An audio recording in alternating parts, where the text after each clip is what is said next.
Countdown. Welcome everybody, Mag Gamer, streaming live right now just for you to talk about and break down the Metal Gear Online 3 aspects that maybe some of you know and a bunch of you don't. So I have been hosting Metal Gear Online 3 tournaments for the past 2 years for Metal Gear Online 3 since it released. And in these past tournament that we're still involved with, it has been an amazing journey to see how many viewers have come along to enjoy our event. I'm going to go ahead and showcase to you guys some aspects of what's going on. As you can see here, top esports teams will be battling a 4-on-4 and a champion will rise every single Sunday 12 p.m. Eastern Standard Time. We are covering this until we reach the finals and a champion is named. It's been a blast, folks. I'm going to open up these brackets and show you what it is. Now, this isn't a part of this tutorial, but there's a reason why I'm bringing this up, ladies and gentlemen. So, as you see here, the brackets are showcasing teams that advance to the Elite 8. Now, this Sunday we will be showing those. For these past 2 weeks that have passed and we've covered this tournament, a lot of viewers didn't know Metal Gear Solid had a online multiplayer version. So they've been asking me how to get it. Well, all you need to do is get the Phantom Pain. Metal Gear Solid V The Phantom Pain comes with Metal Gear Online 3. So as you watch the tournaments, you're watching people who purchased that specific game, and it comes with the actual MGO, as you can see here on my title. But I want to go back to the brackets and bring it up that next week, this Sunday at 12 p.m. Eastern Standard Time, we will be having 4 matchups. We will be seeing the Elite 8 that advance to the Elite 8 rounds, and they're going to be competing to see who can advance to the Final 4. They have some really interesting, amazing teams going to be battling it out. It's going to be some tough combat, and I'm really interested to see who can win it all. With this said, folks, there's tons of interesting stuff with Metal Gear Online. And the reason I'm making the video specifically for the PlayStation 4, PlayStation Plus members, they have got the Phantom Pain for free. And the Phantom Pain comes with Metal Gear Online 3 as you see it here. Now, what can you expect from Metal Gear Online 3? Well, first of all, this is the 3rd iteration, and there have been multiple iterations. 3 for the console and 2 for handheld Metal Gear games. Now, the 3 for the consoles each were themed and played just like the games that it was. So this game here, if you played the Phantom Pain, you will understand the mechanics more or less. But there's a lot of people who don't have an understanding of the Phantom Pain. They haven't played it yet, and they're all new to this. So today we're going to break it down as much as humanly possible without diving too crazy of a breakdown. We're going to show some gameplay. We're going to show some live footage. For now, you're watching me, and just like any other game, I'm going to talk about this with the PlayStation control setup on the map, just so you can get a feel and understand the type of things you can do. We're going to start off by roaming throughout this area here, which is just a free roam area. When you start the game, you have targets throughout it. You shoot them down, get some practice in, which is always good. Even if you're a great player, you need to practice. You know, ask Allen Iverson about practice. So, for me, I keep it basic. I just run around and headshot some guys, and that's it. And how do you shoot? You hold the trigger button, and then you press R2. So, trigger to aim, R2 to shoot. So now the reason this is very important, this isn't like other games. This game has melee attacks, as you can see here. Throwing a punch and a jab, and we'll get into the actual close quarter combat actions when I fight a player, but there's much you can do. Interrogate somebody, slit their throat, choke them out, slam them to the floor, use them as a shield, and shoot somebody else. The possibilities are pretty deep when it comes to any other game in the world. Metal Gear is the innovator of most of these mechanics, and the world is copied and pasted what they have brought to the table with this type of gameplay. But first of all, as you can see, the speed is pretty fast for this specific character. He can dive with the square button, and this dive is really useful when you want to get away from some shots being fired.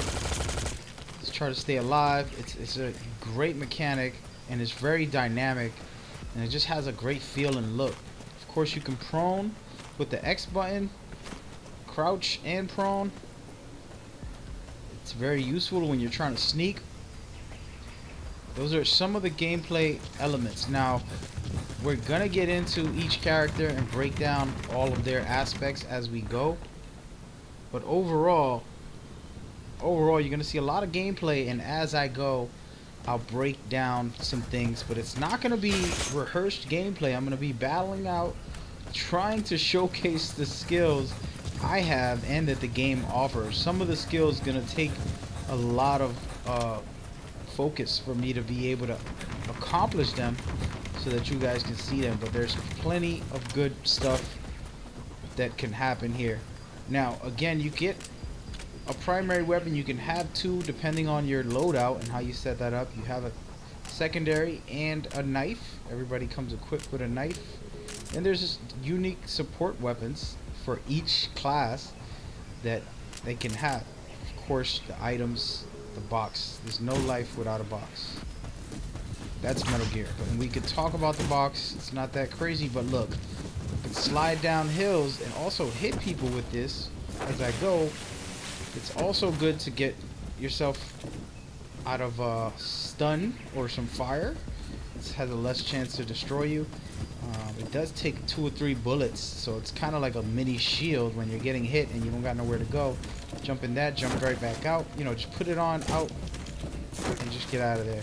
And it might help you in the long run. I mean, it's a very useful tool. Specifically, what I like to do is throw it on when I'm entering a room, because if somebody has a trap, it won't go off unless, of course, it's a claymore, and you're gonna see bye-bye. But all these other traps will not phase you with this awesome box that Metal Gear always has in their games. So those are some of the simple basics, and I can get into bigger detail in the near future. We're gonna dive into it, but first let's take a quick look outside of these quick gameplay mechanics that I just said. Oh, sorry about that. So now I'm gonna hold R1, and I'm using a scope. I can use it to mark an enemy, which there isn't any right now, and then I can also mark a location by pressing L2 while I'm doing this. And there's multiple ways. This is more about an enemy, the red one. As you see, I can switch it with triangle and tell my teams to attack this area. This way.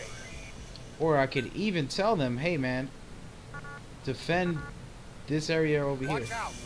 So it's a good way to communicate. And speaking about communication, there's a quick preset communication setup here. If I could say go. I can say enemy spotted. I need cover. Cover me.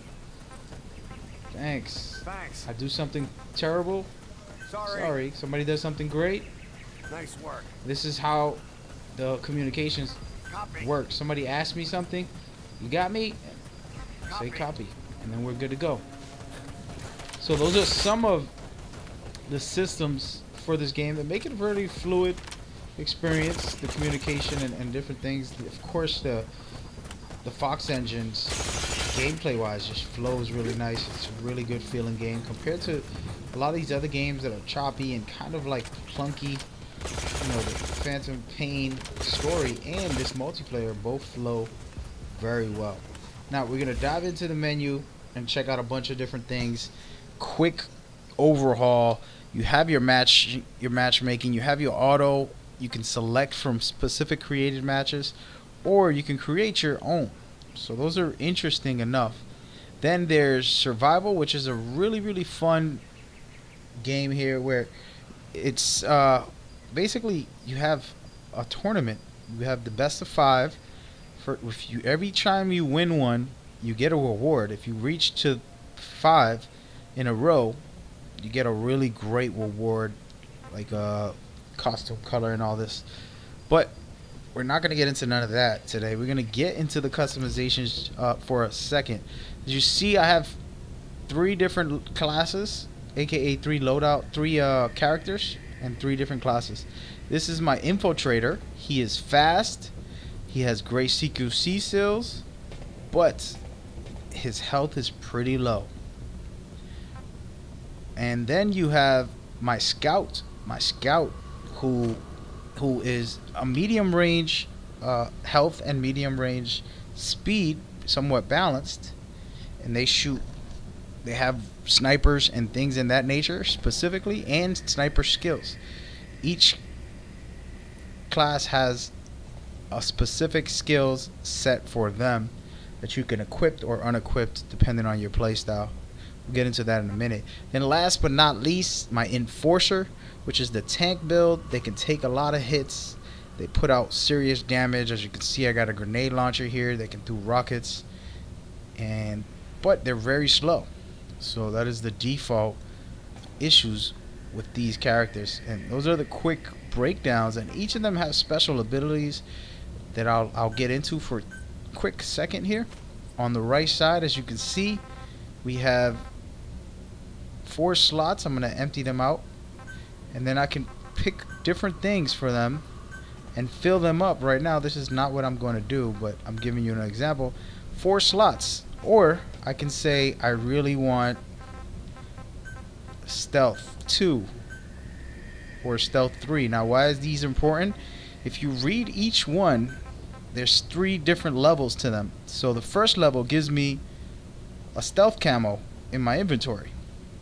The second level increases my stealth camo battery replenish rate, so it helps me keep longer. And the third, which I'm not going to say all of it, but you can become basically invisible with people using night vision goggles, so it's a good way. And your movement speed for it doesn't decrease, so it helps to have 3 if you really like stealth camo and that's your thing.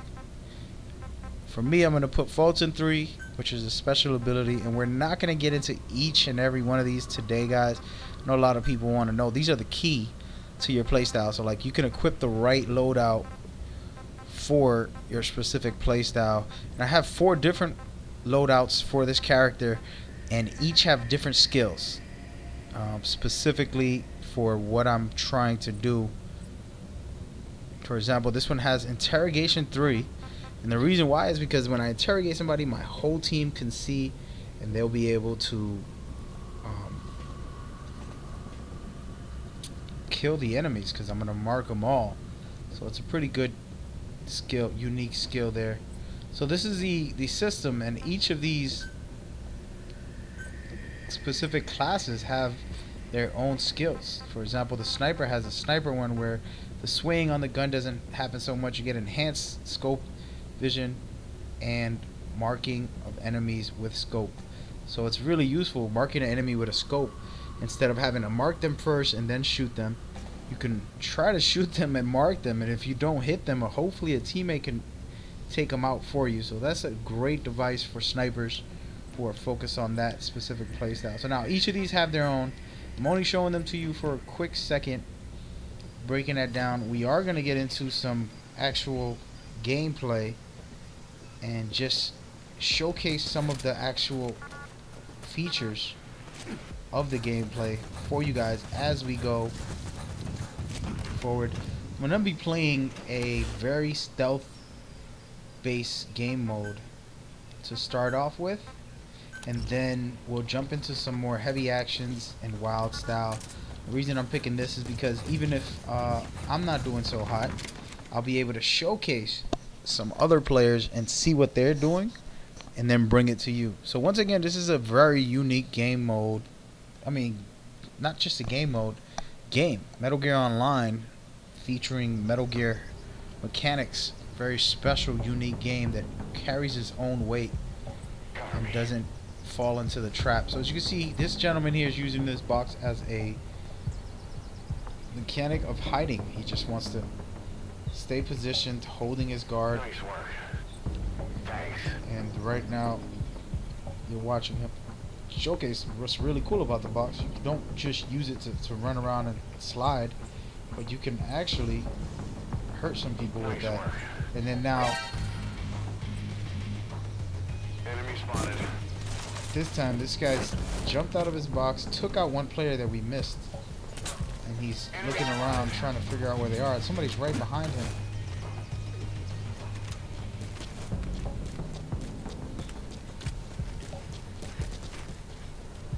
Oh, they're right on the disc. As you see, trying to take them out with some shots, but there's a little more to it.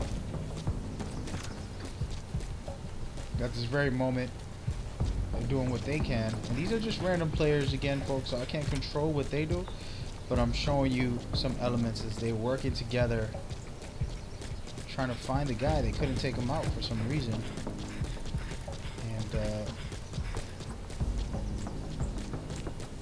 it's slow pace right now, but this is the intense battle of trying to stay in charge. So this game mode, the attacking team needs to get one of these discs. The disc A is right over there, and then there's disc B, which is being protected by this gentleman. So now disc A and disc B have to be captured and put into these terminals. Now the only way to do that is to get to them and grab them. The key factor is that the players are using stealth camo, and they actually only have non-lethal weapons, so the attackers are gonna have a hard time. There it is. Took another player down. The attackers are gonna have a hard time because they have non-lethal weapons. They do have a stealth camo, but that might not be enough. So it makes it very difficult for these players to infiltrate and actually achieve their goal, which is very difficult to do unless you're very skilled. So then we have the opposite side here where we're defending. My team right now is defending A and B, trying to stop them. They can use lethal weapons, so this makes it a very, very intriguing battle between these players. As you see, we take out the last player, we win the round, and round 2, which I will be attacking this time, and I'm gonna be grabbing the disc like the other team tried to do. Get the disc, get back as fast as possible to the terminal, and complete the goal. And have a specific loadout here that doesn't carry much weapons, because this game goes by weight. So if you carry a lot of weapons, you'll be heavy. Even if you're in a class like mine, that's the fastest class. If I put on too much gear, too many items, it's going to slow me down a bit compared to just going loose. All I have right now is a pistol. Literally, all I have is a pistol. And I'm currently going to be just rushing over there, hoping that they can attack me, and hoping that I can sneak my way in there as we go. Well, I already made it to the opposite side, which is good, but I have to be very careful. And I'm a madman, so don't try this at home, folks.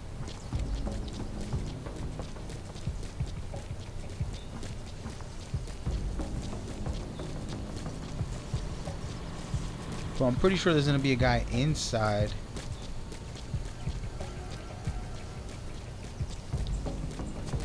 But I'm taking the chance. I took the disc, scored 500, but they scored 300. So I've only given my team 200 points. Cost it the game, possibly. Who knows? But I did score 200. So in total, they're still up. They took out one of our other players as well. But as you can see, stealth camo is high and heavy right now, and they're both trying to infiltrate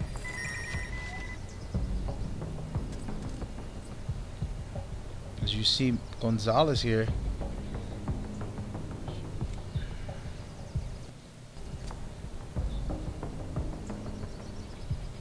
Waiting patiently. Smart move. Unlike me, you're waiting patiently for the right headshot.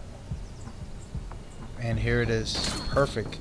Perfect display of what it takes. So now this player right up top is actually in bed sleeping. They are done and out big time. And it's awesome because as you can see, they take out another player. Great teamwork by these two guys. There's only one more player left, folks. If they're smart, they will not allow themselves to get killed as they're getting shot at this very moment. It's looking like there might be some issues here. So as you can see, they're picking up the disc and Gonzalez gets taken out by a claymore. And that right there, ladies and gentlemen, is the loss. But now you see more or less what this is showcasing when it comes to the elements. So what I forgot to explain for those that don't know Metal Gear, it's an anti-war game. It's an anti-nuke game. So this specific multiplayer, you can stun people, put people to sleep.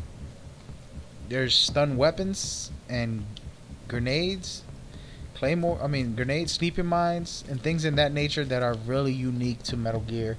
Unlike other games that it's all about is kill, kill, kill. This game could offer a lot of different play styles and formats. So it makes it very unique, very awesome. And we'll get into it on the next round when I'll actually try to do better and show you guys some CQC moves instead of forcing my way to the disc the way I did that first round. So we're gonna play that same game mode in a different map, and we're gonna show you guys how it goes, how it works, what it looks like, what it feels like.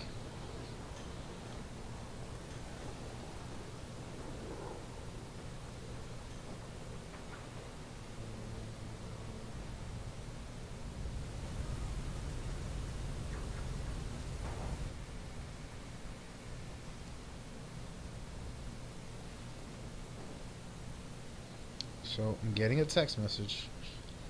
Important one to say. Alright, so now it's going to be 3-on-4, which I love. The tournaments we're hosting is 4-on-4 combat.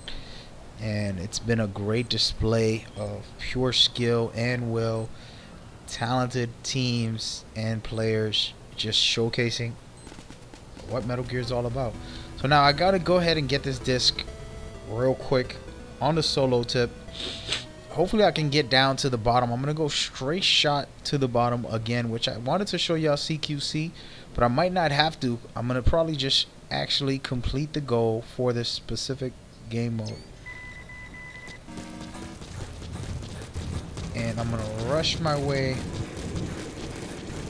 to the disc, not even hesitating.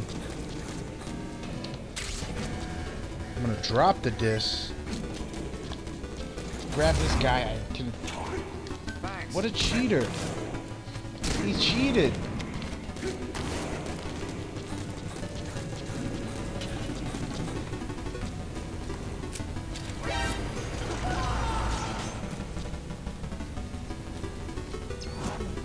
Wow.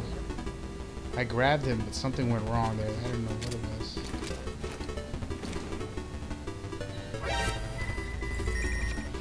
So all my guys are getting killed. Everything went wrong in that last one so far. And I am the last one alive at this moment.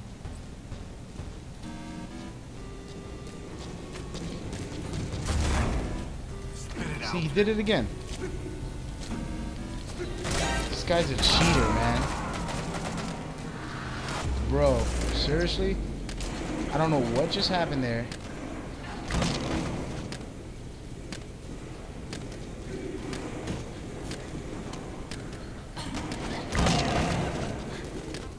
I don't know what just happened there, but something wrong just went there. When I grabbed him, he got off of me somehow. I'm upset. I'm upset. Don't listen to me.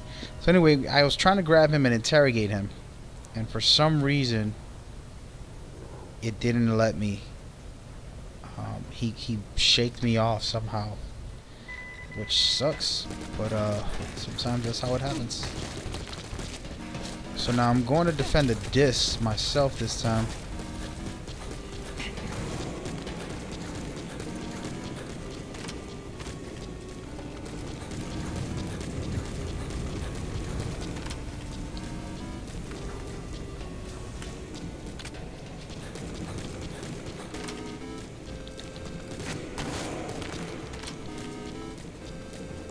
They're gonna grab the disc up top.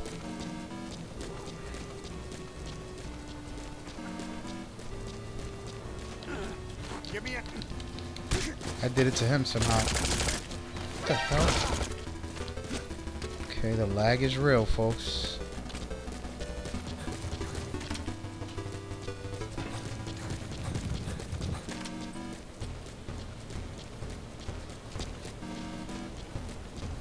What I like to do is look behind me.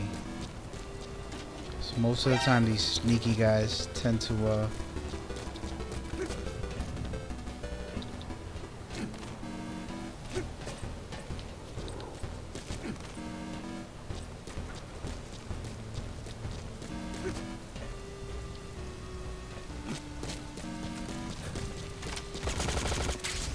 damn it, he got the wrong disc.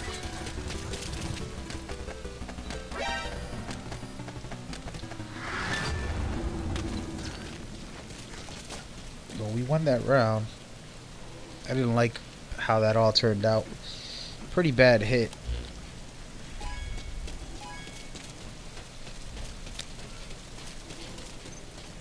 Wow, close call there. Tied game. So, you got to see a little bit of MGO in some of the formats. I'm going to leave this lobby, actually. Oh, why are you mad, dude? So I grab him. Somehow he keeps shaking me off today. You can slam people, you can grab them.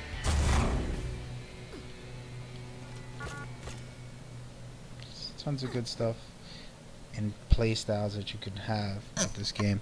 It's a fun game. It's a lot of great stuff. The best way to play, in my opinion, is with teammates. And what I mean by that is not just play with your friends. Like if you're playing other games, you know, there's a lot of games out there that you play with friends, but you're not really teaming up with them. You're not really working with them in the game. You're kind of just together on a map. You know what I mean? But with this game, the teamwork is so deep and so detailed that it's really awesome.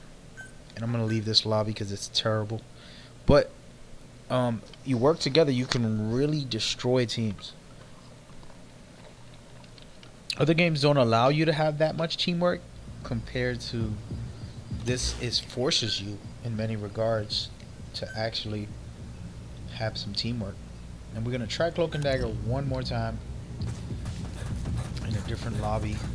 Just go to auto match and pick it. So as you can see, so far I showed a little bit of some of what Metal Gear has to offer. I didn't really do much, to be honest. I got the disc. I didn't complete the goal. And I didn't use a lot of CQC skills the way I should.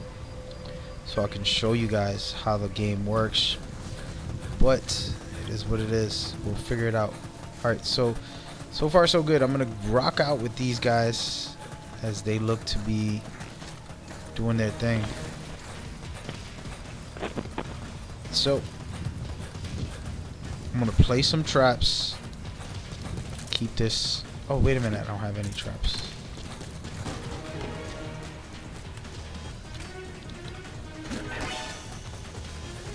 I see the guy.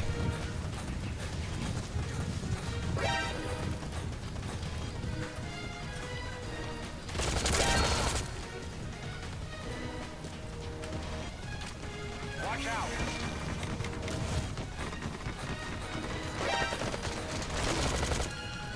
Okay, so we got two. Appreciate it.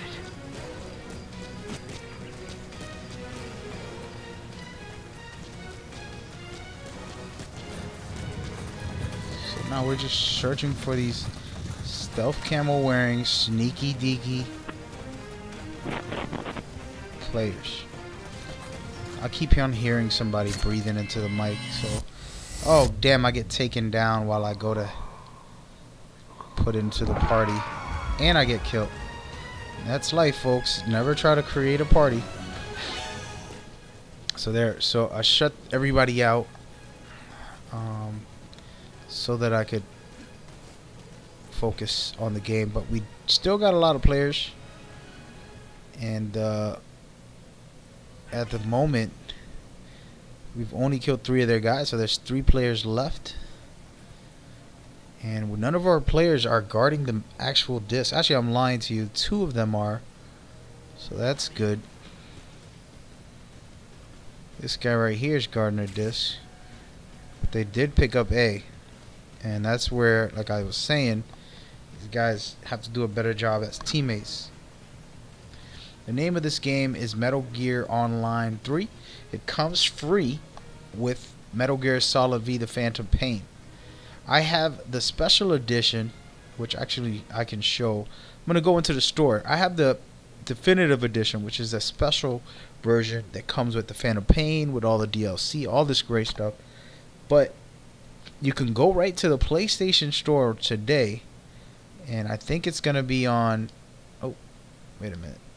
It's going to be on Popular, possibly. I don't know if this is allowed to be on streams, but we're going to put it on the stream today. So I believe it's going to be in somewhere in here.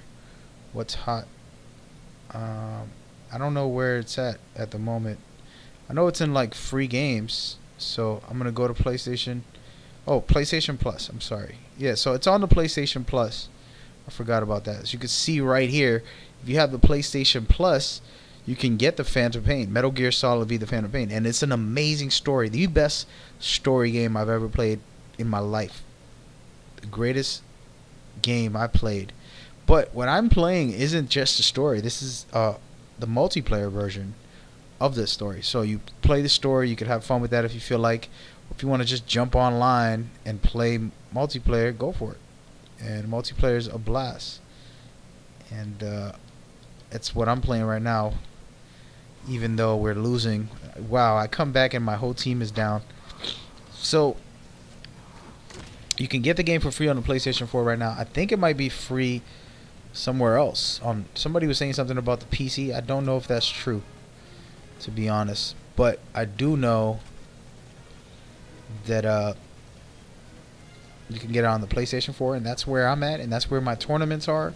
That's where all the good stuff is. Check out right here the bracket for my tournament, happening every Sunday for the next 2 weeks. We've already seen the pre-qualifiers, the qualifiers, then we've seen the first round. 16 teams battle each other, and only 8 made it out. And this Sunday we will see the Elite 8 battle it out to try to make it into the Final 4, and we'll see that. It'll be a fun time. I'm so excited for that. You know, like at first you watch, as for example, as a commentator, you already know who's gonna win. You know, in the first round, it's just like baseball, basketball, football. You're like, there's no way the Golden State Warriors are gonna lose. You know what I mean? Like, there's no way the Cavs are gonna lose. You know, and it's sad that that's the way it is for a lot of time. Most of the time, anything could happen, but it's rare when it comes to that. So the competition at first round, they had some good battles, but then I seen some teams. I'm like, there's no way that team can win. And it's sadly to say it, but at the same time, you know, the rankings and what you do as a team really matter. So I've seen teams who played every day compete against teams who were really great and they won championships, but they don't practice. So when they get on, they lose. And it's like, wow, you lost. And the reason they lost is because they didn't have no teamwork, no camaraderie, no practice, no rhythm, no flow to their game. And I've seen it multiple times and throughout my tournaments. So it's an amazing thing to see as we showcase it again. Right now, I can tell you there's a definitely, out of the 4 matchups that we have, 3 of the matchups are going to be hard hitting, hardcore matchups. It's not going to be a walk in the park. It's really not going to be a walk in the park. And I'm excited for that, to say the truth. I think that it's going to be a blast for me to cover, you know, and not just have like, oh, well, this team's going to spank the rest. It's not going to happen. So I'm excited for it, but that's a different type of conversation. We're talking about this game and what's great about it. Right now I'm playing Cloak and Dagger, which is a attack and defend. We're attacking right now. I have stealth camo and non-lethal weapons. I only have a pistol, and the reason why is because I'm rushing. The faster you are is without equipment, so I'm rushing towards the actual disc, trying to get over to where the enemies hopefully don't spot me, but they're probably looking at my craziness right now and saying, what's wrong with this guy? So I made it in here. Now if I can just hold this for a couple minutes, I'm gonna place this trap right here and hope nobody comes towards me, and I'm gonna look around to see what is happening. You see a guy right here. So that's how you mark an enemy, folks. I haven't done any actual reconnaissance, so apologies. And I'm sure there's other players somewhere around here hiding out. I'm not rushing over there because I know what's gonna happen. So this guy right here fell into my trap. He's done for. I'm gonna slit his throat and place another trap right on his body, actually, and hope that I can get somebody again.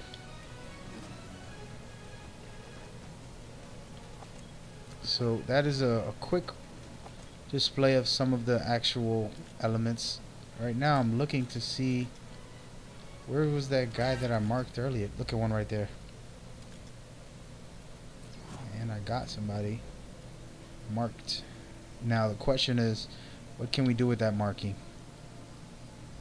Is there any way, shape, or form? It's looking like they're checking for me, and they're throwing grenades into where I was, as you see.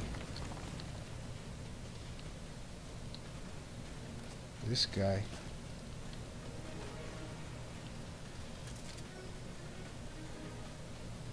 Don't do it. Get out of here.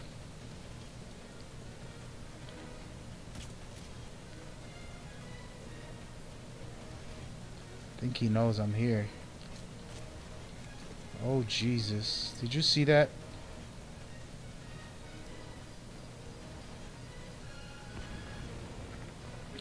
He walked right past me. So this, my friends, is the craziness of how things go. If somebody else can shoot him and then I could shoot him, it would help big time.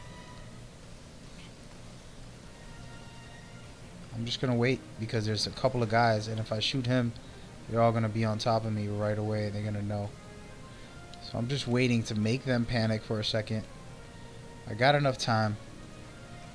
They're all focusing in there, except this guy. Damn it. Shoot.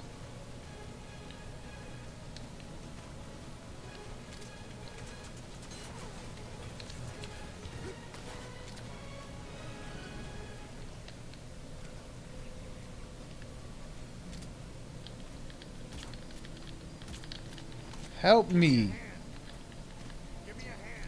Serious? My team sucks.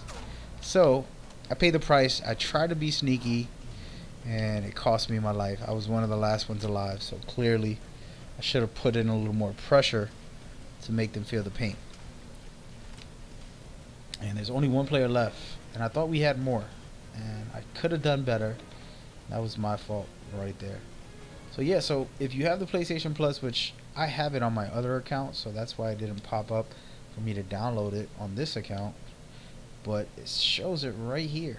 You go to PlayStation Plus, you could purchase it for free right now on the PlayStation Plus, which is pretty dope because it's actually the best game I've played in my life. The story was just so amazing. You know, I felt so many different emotions playing it, and I felt like artistically they did an amazing job displaying, what the series has led up to. If you ever played Phantom Pain in your life, I'm sorry, if you ever played Metal Gear games, when you play this one, you're like, wow. You're still at awe and shocked and like, oh my god. And you don't know what's going on until the very end. Of course, you can guesstimate. Then, for those who are new to the series, it's actually just the exact same feeling. So, I don't think, of course, if you're like a hardcore where you expect this or that, that's different. But overall, the experience is like, wow, like, because you're dealing with somebody who's going through some PTSD. They're having, what would I call it? I don't want to give it too many titles, but they're going through some very traumatic experiences when it comes to, you know, disorders. A bunch of disorders that I can name. Identity dissociative disorder, I believe it's called. There's so many names I can say, or psychological things that are happening. But then overall, you have the amazing gameplay and fun action, and then you have the great cutscenes, right? But then you have that psychological issue that's going on with Big Boss. What is going on with him? You wake up from a coma. This is the beginning of the game. No spoilers, guys.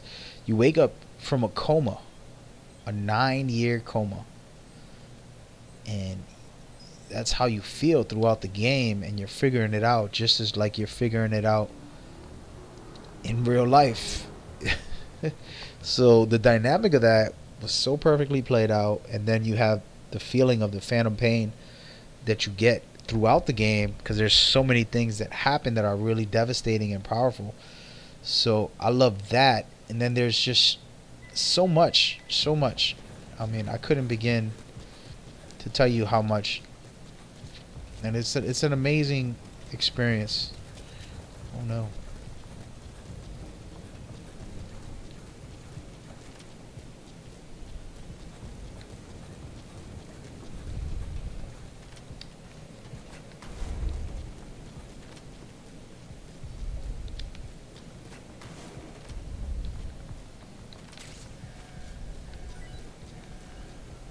I'll let them get the disc up top. Come on, man. Oh, shoot. This guy.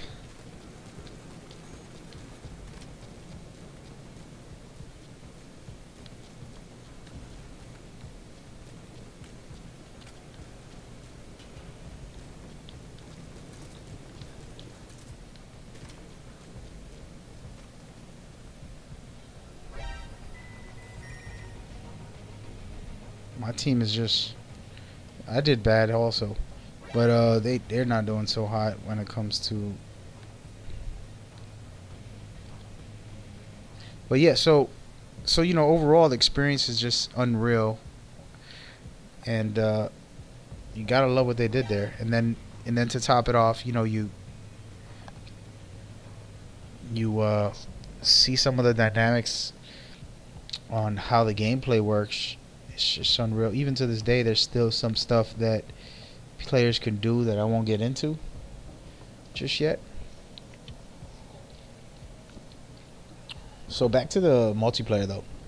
So the cover system is a touch and feel. So I can just pull off of it easily. Once you get used to this rhythm, this flow of pulling up, for example, look, I can look over, I can look to the right, I can look up above or to the right. It's all sensitive towards your controller, and I love it. Alright, so here we go.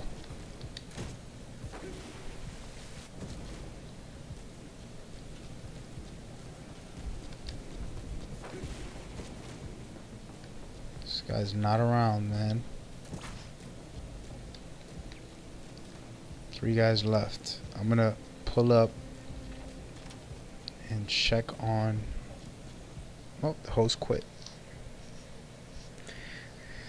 Yep, check it out. It is amazing game, amazing experience. I don't want to spoil story, so that's why I'm kind of avoiding it. But the multiplayer, I host tournaments, and I'm happily inviting all new players to the game. This is a specific game mode that I'm playing. It's more stealthy, but there's combat-based game modes, objective game modes. This is an objective stealth game mode specifically, but then there's kind of like a team deathmatch. There's a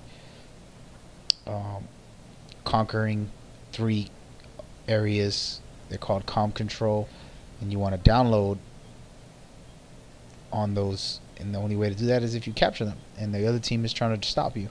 So it's a really good game mode. There's sabotage, where there's a missile. You have to Fulton extract it or destroy it, and first you have to hack a terminal to be able to unlock the missile.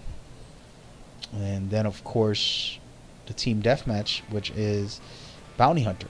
It's not a regular team deathmatch. There's a special twist for Metal Gear, and those are the elements and gameplay formulas for it.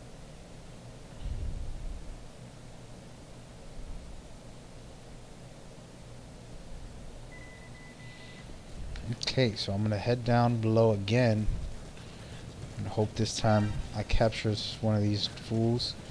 Dude dipped on me earlier. I don't know how he got behind me. I was surprised, actually.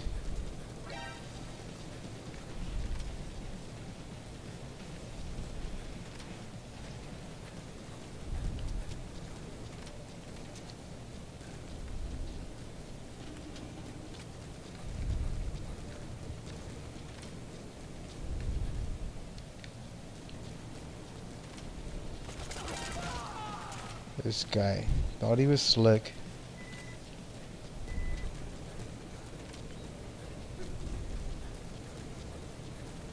So I'm gonna go ahead and get up there.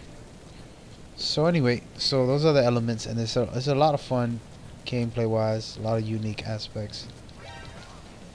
This guy's so dead. Oh god, he got me. Somebody kill him. Thank you. Saved my life. You saved my life. And the last guy is gonna be in here somewhere, I would think. I would think he's hiding out down below or up above. What do you guys think? I think he went down this way. That's my opinion.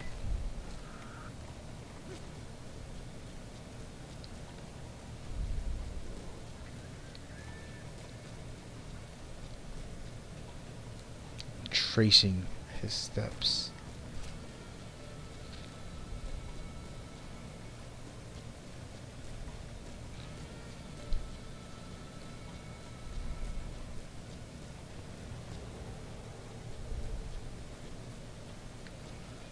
Nobody's up there. Guess I'll go up there.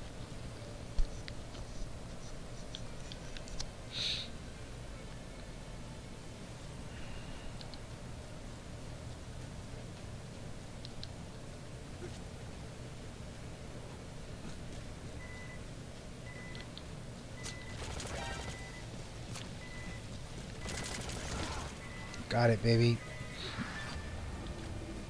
So, when you interrogate somebody, you hold L1, you grab them like this, like I have them. You can slam them, choke them out. I'll just choke them out. There's a lot of moves you can do, a lot of fun stuff. So, the key is right now to understand that there is a multiplayer for MGO. So,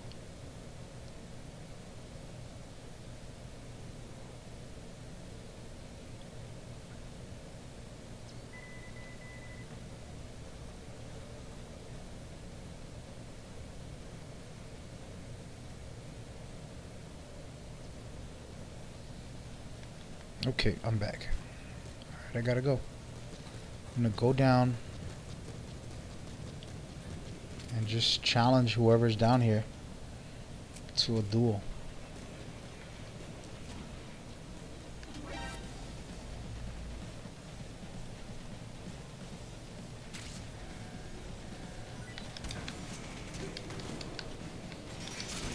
And maybe not. He caught me off guard. I mean, my teammate was grabbing a disc. I didn't think nobody was down there. So that was what happened to me. That's my excuse, I mean. That's what I really meant to say. As you can see, it's going down. There's some guys up top.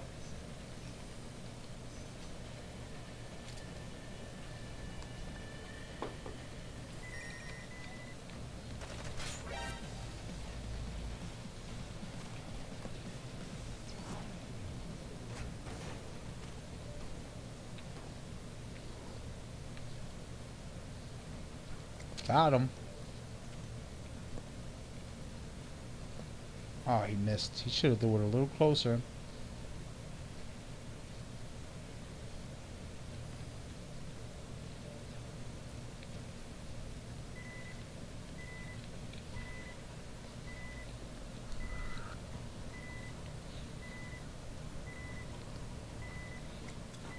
A stun grenade would have been better.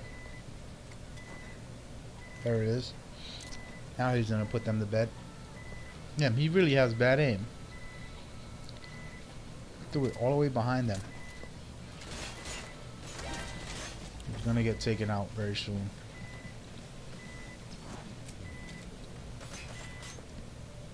Two versus one. Oh, he gets one. Good stuff. Dude's gonna wake his buddy up. Get over there, dude.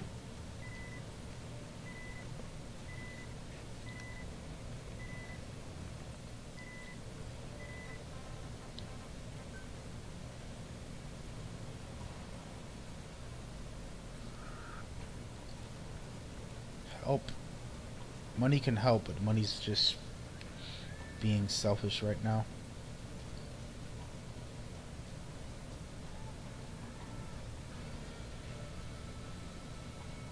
Serious?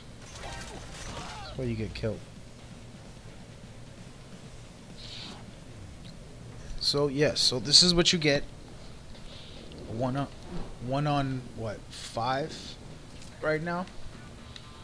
And he did take out one player, so if he can grab this guy, it would be... Oh, the player's back up. They took him out with a grenade. That's what I would have done about a half hour ago. And that was a bad round for me. I didn't do any work. And so far, no good. I think I'm going to switch over to Team Deathmatch because my stealth skills right now aren't working. We have been winning, so I can't complain. I can't complain about that. I am going to leave and go into what I consider Team Deathmatch, but it's really a little more with a unique element to it. So you got Team Deathmatch where you're trying to eliminate the enemy's tickets. You both start off with 30. The person who can take down all the tickets first wins. That's the first team that does that. Now the catch is, as you play, the other team, I mean, each player that kills somebody ends up getting a bounty point claimed on them. So with that bounty point, they stack up each kill you do. If someone extracts you with a Fulton, they will steal those points and add them to their teams, and it would hurt your team big time. So it's a great what would I call it, game changer. And I expect that I will be doing this several times today. Let me go with this loadout. Actually, we're gonna go with the Fulton, and I'm gonna spawn right here. What the hell am I doing? So this isn't a good... Oh, I picked out a... What? I got a shotgun. That wasn't such a great idea. Alright, buddy. I have a shotgun. I don't know what I was thinking. This map specifically isn't good for shotguns. There's no close quarters. It's so wide open. It's nothing but combat within itself. But I'm going to try to make it work for at least one life.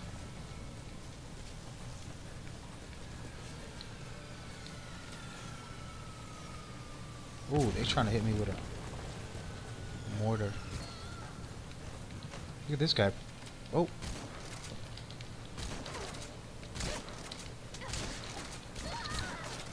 Oh, that's his buddy.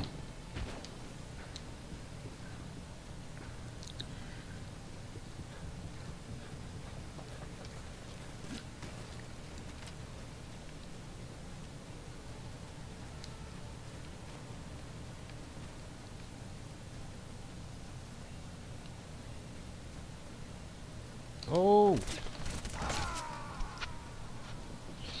So I'm gonna pick a regular rifle this time,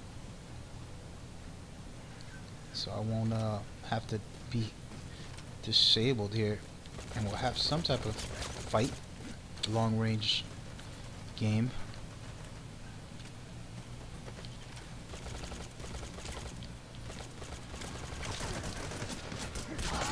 Good shot there.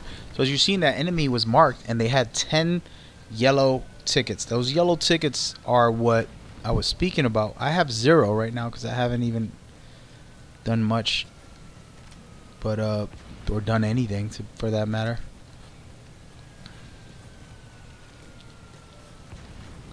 I'm gonna place these traps hoping I can Fulton one of them at some point, and I'm gonna fall back in the back of the map and see what happens. I'm gonna watch those traps to see what we could do.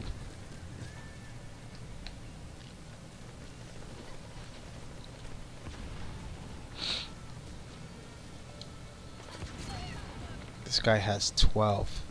Talk about a lot. Ooh, good stuff. Now we know why he has so many. It's a great shot.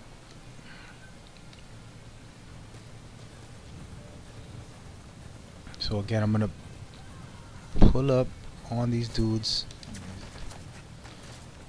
Let him come around.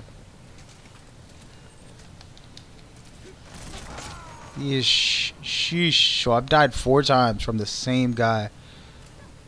That is incredible. I'm gonna back off away from this gentleman. Try to get up on this mountain. So far so bad. Doing really bad today. Trying to do tutorial explanations, I think, is throwing me off of actually playing regular.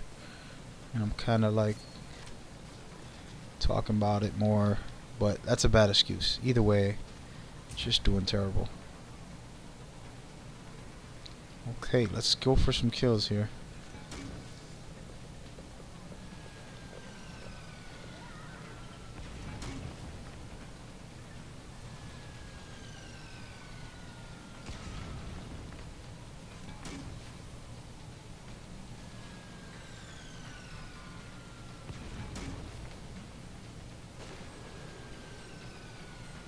I'm just trying to be a douche and get some mortar kills real quick. And that was terrible.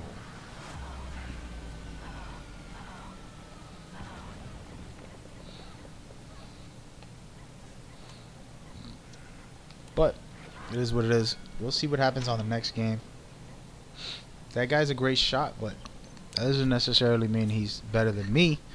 I'm gonna step my game up on the next game and show you guys. I got kicked off, I would say. Doesn't say I got kicked off, but that's how it feels.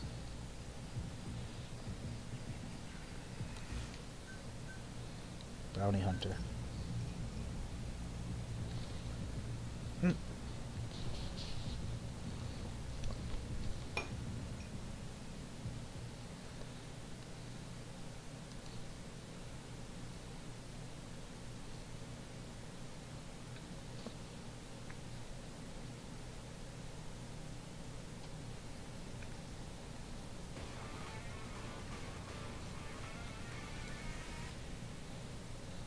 Alrighty, so hopefully I can step my game back up. The game just started, brand new match.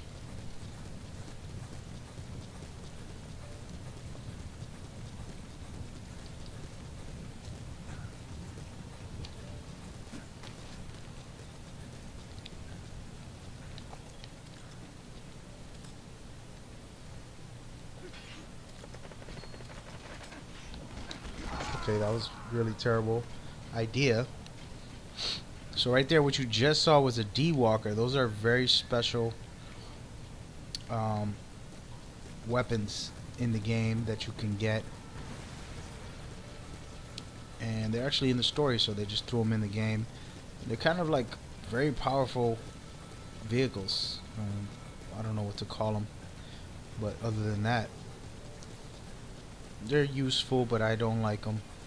Kind of like for New Jacks, but they're fun, and I actually been using them more ever since we started doing tournaments that I played in. The events I played in, I had to really combat with these guys, so guys would be rocking. Oh god, there's somebody back here.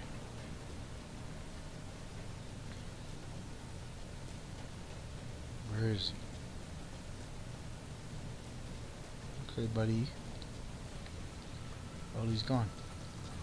So guys will be rocking rocket launchers and LMGs, and these weapons I never used for Metal Gear, but once you get a team loaded with this, oh damn, I gotta go. I seen him coming. So you see him there, and I didn't do anything. I'm gonna wait for him to cross, come my path.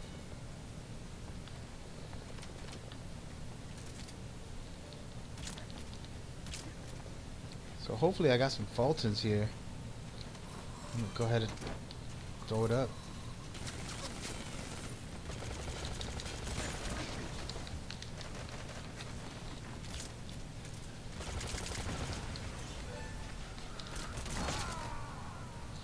I haven't done any actual good skilled, you know, veteran moves so far when I played this.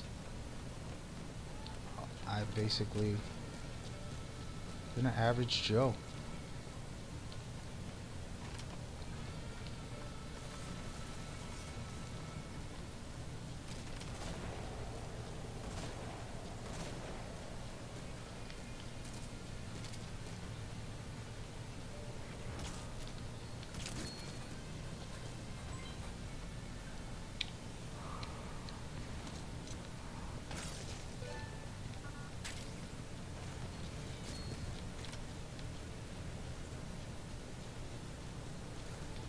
This guy's right. I want to play some traps around. I think he's doing the right thing. They've been trying to spawn camp us, but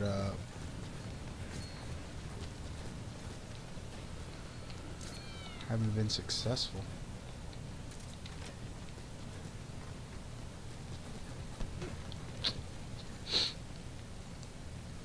So as you can see, the red and the blue are our tickets. I'm the blue team. You have 17. The other team.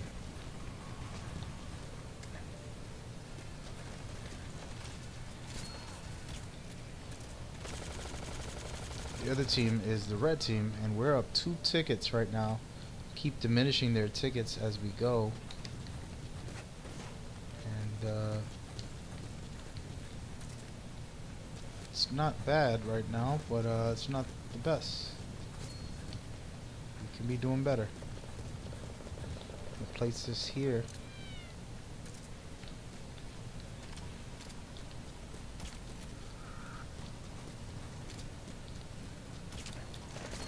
Damn it. I'm trying to Fulton somebody, sir.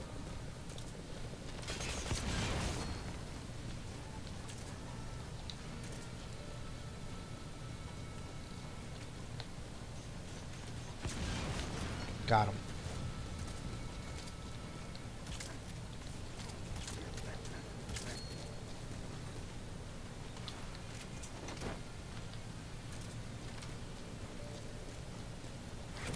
And right there, when I Fulton them, I get a extra ticket for that, and I don't get penalties for that.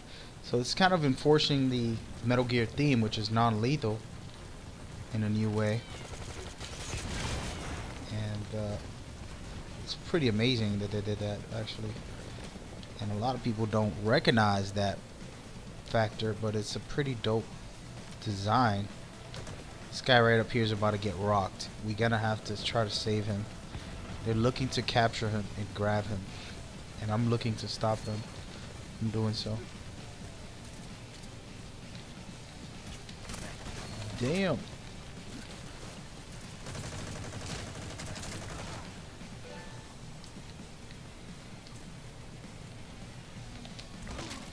Haha, this guy's committed suicide. And we got the big boy here. Right at the end. Good match. We did what we had to do. I didn't play that well, but I came out second because of my objective-based focus. So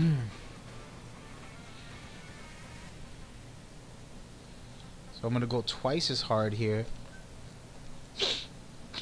and pull up on their base and then set traps to try to extract them throughout the game. So it should work fine. We will see. I'm going to ask the teams to come with me. My communications.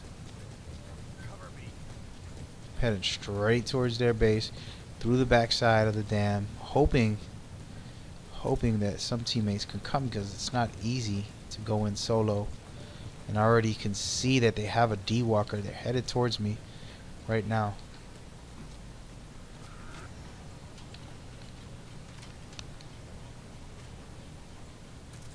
And I'm not going to shoot him, because the moment I do, the moment I give away my position. So what I'm going to do is head towards him and sneak up behind him while he's fighting off my friends in combat. And hope I can get him. Oh, he's gone. He's already on the other side of the map. Alright, well maybe that's not going to happen today. We're going to go ahead and stick to my original game plan, which is get into their hub spawn camp, take out a couple of guys, and then we'll be good.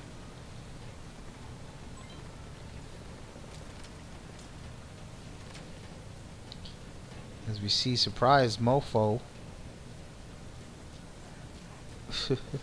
What a name. He's down right now. Oh my. There's a player right here.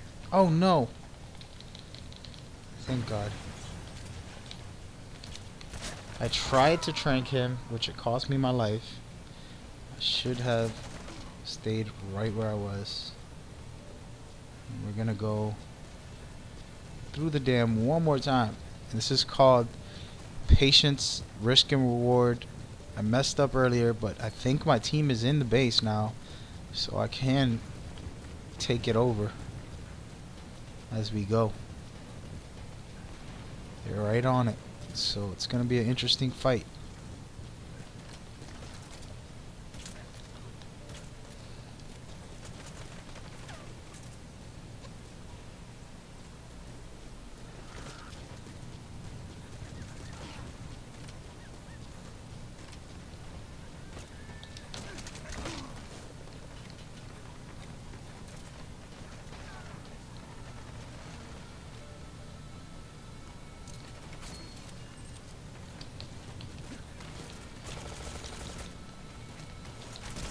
You douche.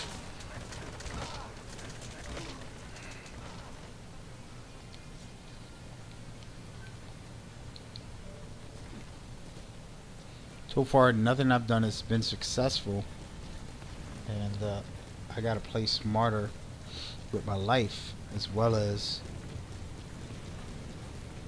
be aware of my surroundings. So what I'm gonna do right now, what I was trying to do, was set up traps. There goes one right there. Somebody already set it up. Kid. Sheesh. So I don't have a buddy to spawn on. Not sure why, but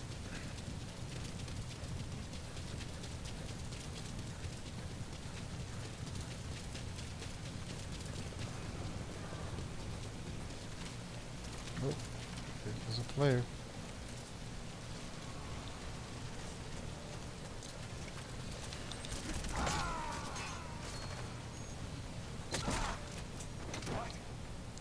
hopefully he goes up. They took him off. So these guys are actually moving in towards me, which might work in my favor. Actually, that's not good.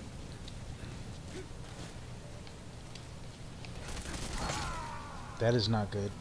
They just Fultoned my guy. One of my players. Teammates, I mean.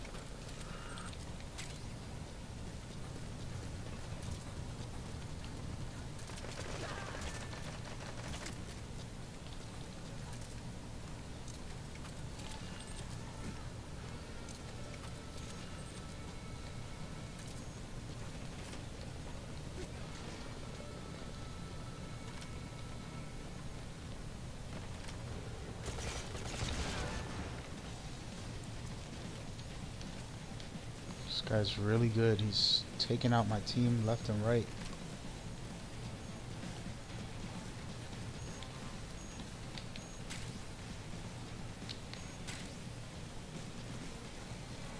And he's gone with the wind. Took out a bunch of guys and then just left. And they're up pretty big right now. We gotta get a Fulton, and he's just running for his life, as you can see.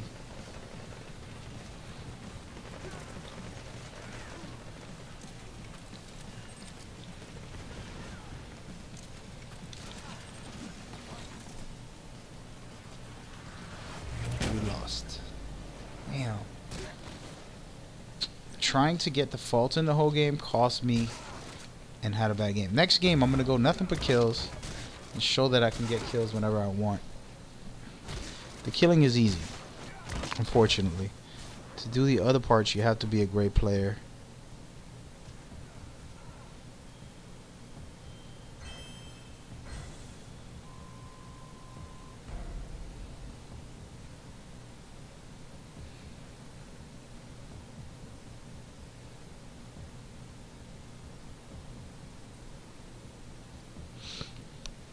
Why are you so mad at me?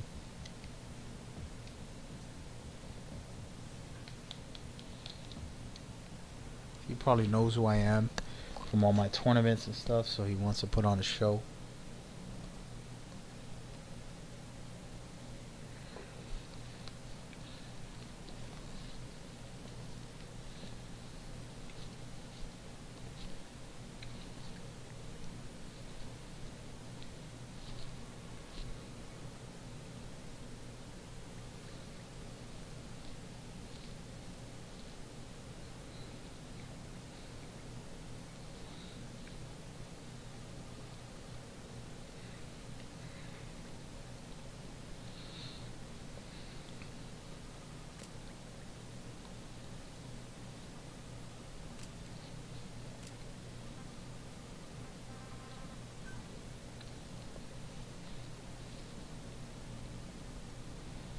So again, these past matches, I have not been playing at the top of my game, and it's been a bad display of true skills. And this is just evidence. But I'm going to start playing a little more kill heavy for this specific matchup here, this map. And hopefully you won't judge everything you saw and say, damn, what's wrong with this guy?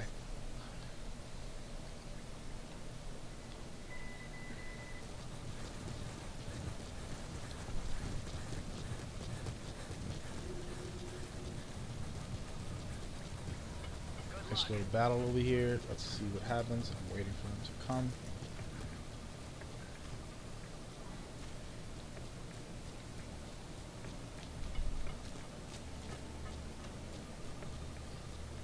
I don't trust it. There it is. Come on, bro. You serious? He survived.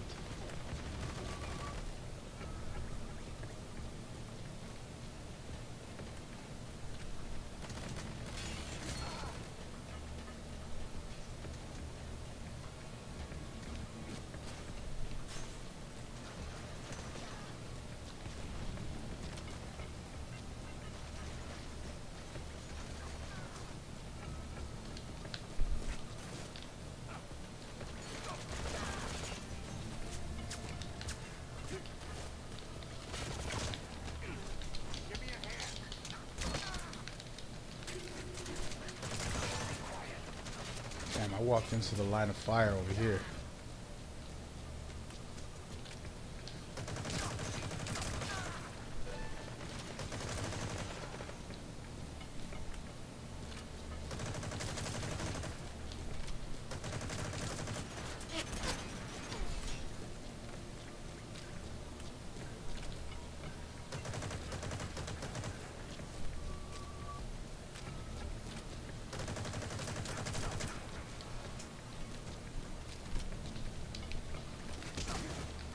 I don't got no more bullets.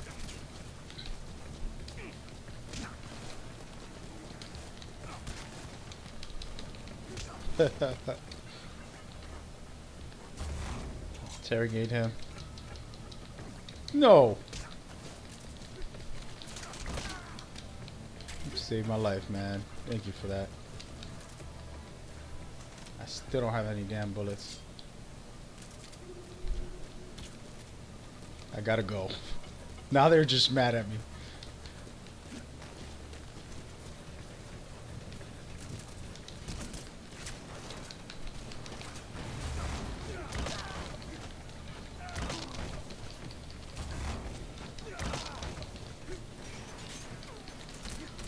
No, man. I took 2 of them down. Well, that was fun while it lasted, wasn't it? A little bit of anarchy there.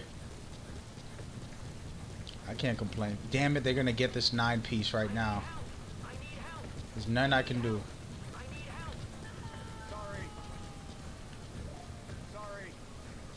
Damn it. If I didn't get killed right there, I would have been able to save that guy. We would have been up big. But we're up 4. I mean, we're doing fine as a team. I think that, oh! Surprise. I didn't see that guy. He was just lurking, waiting for me. And time to go. Listen, man, we can't keep letting them fault on us. Damn. The team is weak when it comes to saving each other. And this is what I was talking about. When somebody tries to extract you as a teammate, you have to be there to protect them, or it's going to cost your team big time. What the? Okay, good stuff. Smart positioning there from that guy. We're having a close game. I'm not doing so hot, but we're winning is all that matters right now. Still not performing at the level I know I can.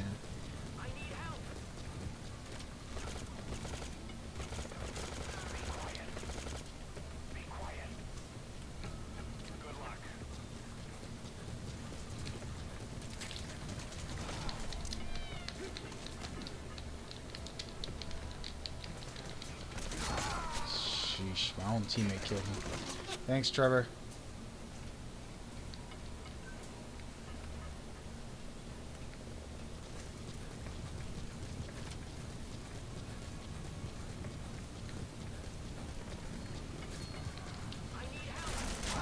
This dude has been rocking me this whole game, and I give him props. He's been very, very stealthy there. I just been running right into him, but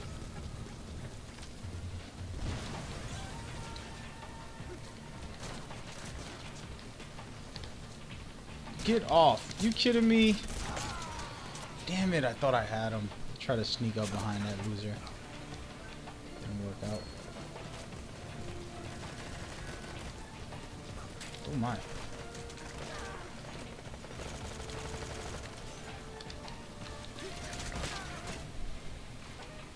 Well, thank God for my teammates carrying me. That's all I can say about this match. I'm used to getting like 15 kills, maybe 12, and I'm over here with 2. So that shows you what type of day I'm having in this field. I gotta play this game more too also. Can't blame the game when I'm not playing consistently the way I used to. So I've been doing the tournaments, I've been doing all this other projects. It's been a lot on my shoulders. So for me to play this, I do give it time. It's just not as much as I should. So here we go. So what I'm gonna do is pull up to the top and shoot down on them because I know they're gonna pop up to where we were. But hopefully I can be there. This dude is in a D-Walker. Why would you even get in a D-Walker, dude? Sheesh.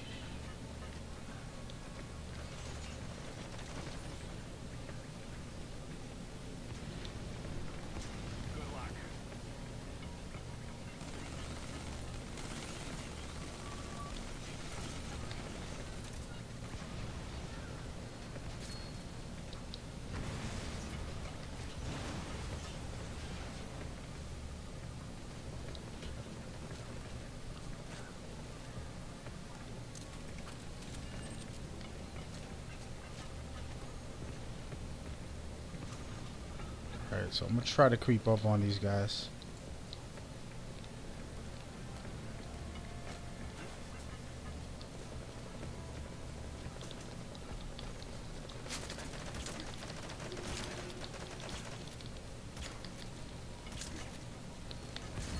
Can't fault him.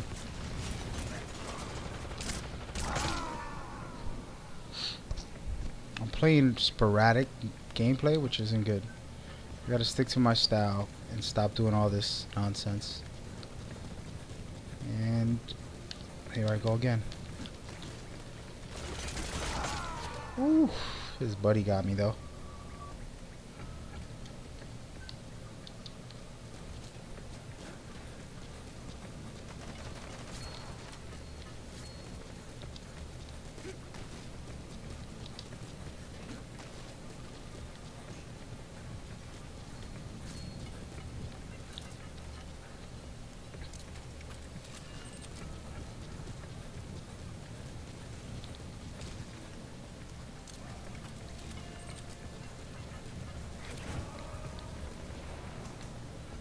Got one.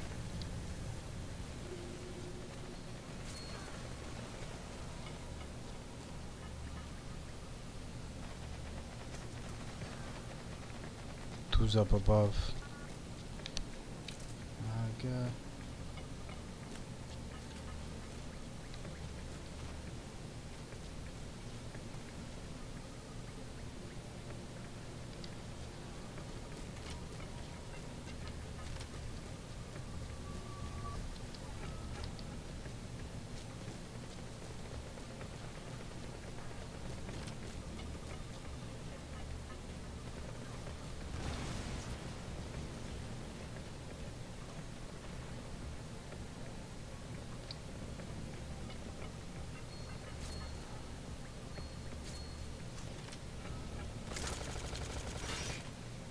Trying to troll these people.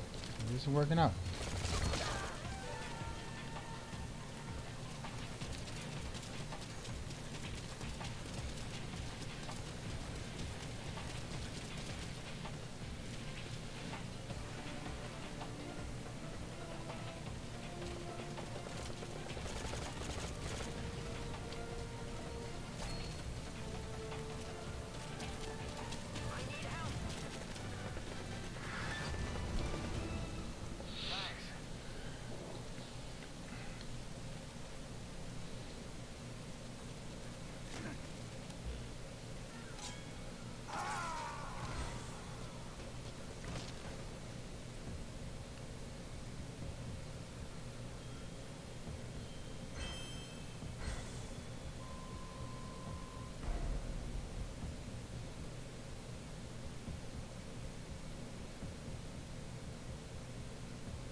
Okay. Alright, so I'm going into the evil me mode.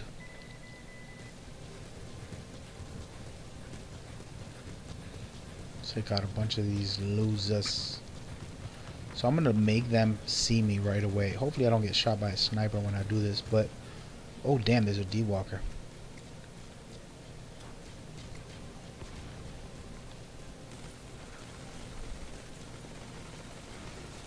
Come on over, buddy.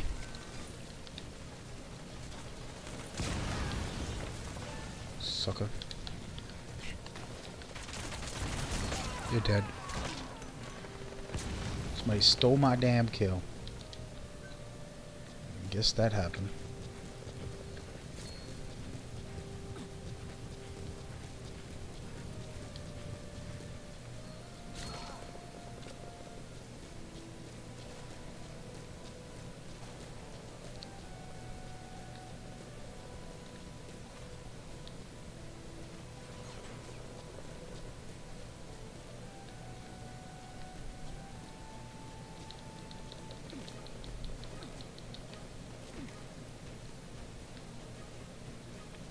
So I want to see where the sniper is. I'm sure they have one up.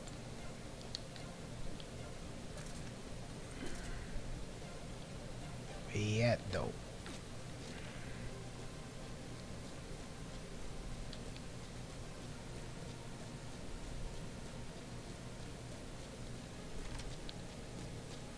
Looks like somebody went down those stairs.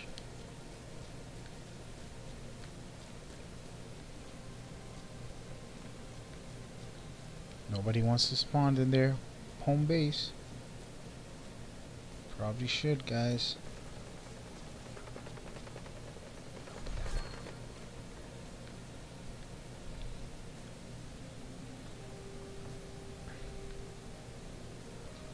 There goes one. This is gonna suck for him.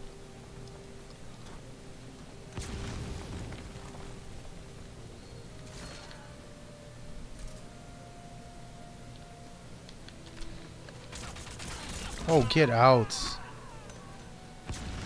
Come on, man.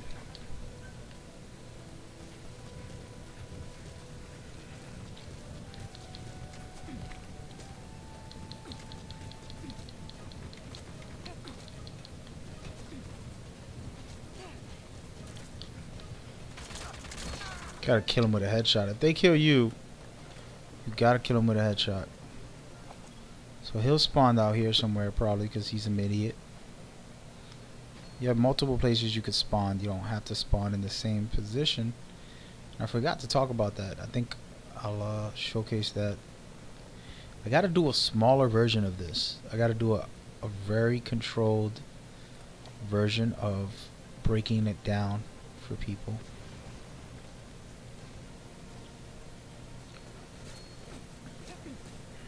There he is.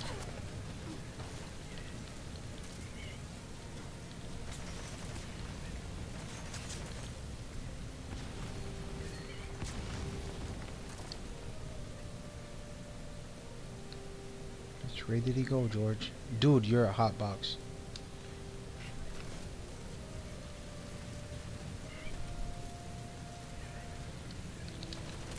Nice work there. Patiently waiting. He was where he started. I thought he moved, and he made me pay the price. Good stuff by him.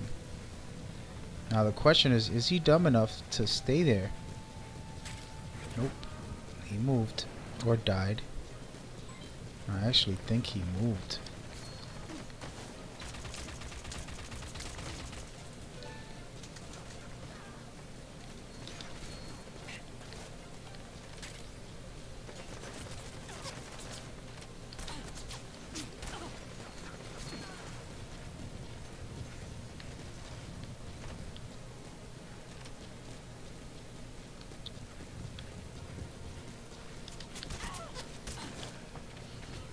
Ooh wee, you're dead.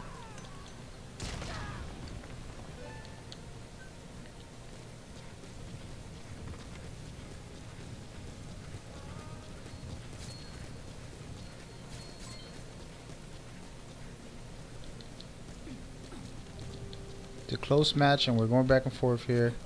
We're up 3. We're holding it down for the moment. And what I like is that we're in their base, making them suffer.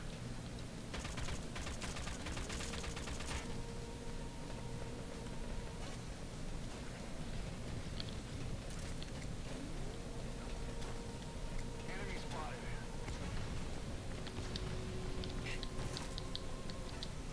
Does this guy not know that I'm here? Let's see. Oh, come on, I hit him. If I had a buddy, if I only had a buddy. Is there 6 players in here? Makes no sense. He needs to move.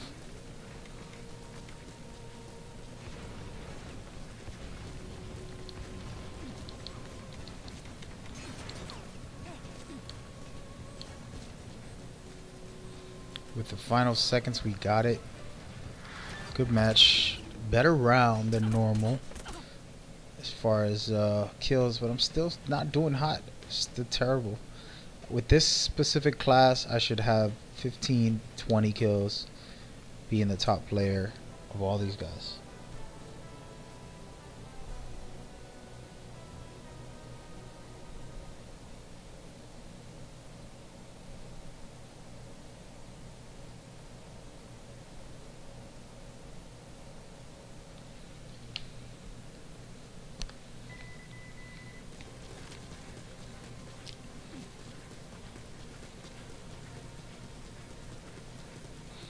Pretty sure they'll have their D-walkers out, trying to come in hard, and I'm just gonna throw a grenade right on their face.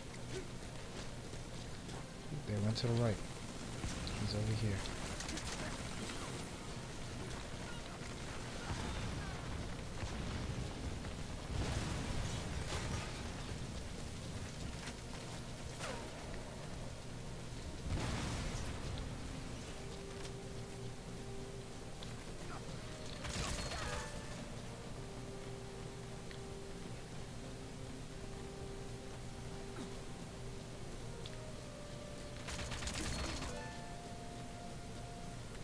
Did you see that sniper all the way over there?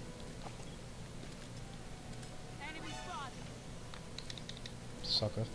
Can't hit me.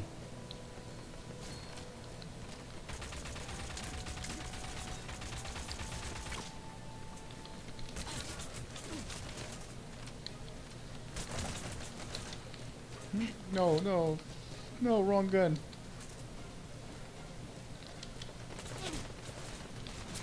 Multiple guys trying to kill me and they can't. Ah. Alright, so that maneuvering is basically my playstyle, but I'm still rusty. I could have killed them both when and I mean like just simple stuff like reloading. I switched my gun by accident instead of reload. Just small stuff that can cost you big. Oh damn. I gotta get away from this.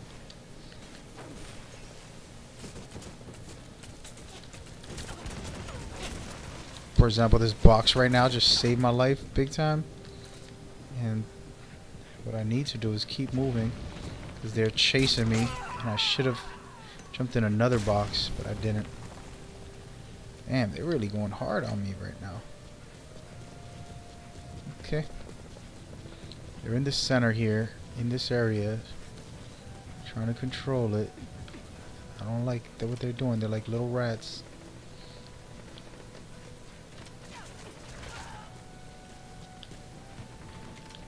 Why are you scared though?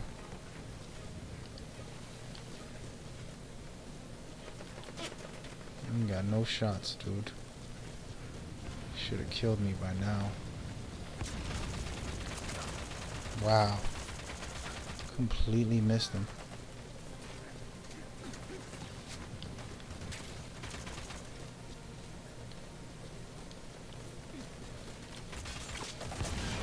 Gotta get rid of that.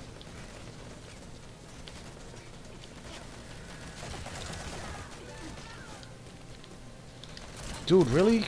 He just spawned out of nowhere. Alright, buddy. That's how you feel? Come on now. Spawn trapping me? That's how you want to do things?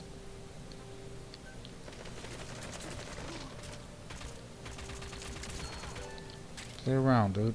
Keep playing around. So that was a good move on his part. I ain't gonna lie. And I actually should try to fault in him since he was being so smart spawn camping us.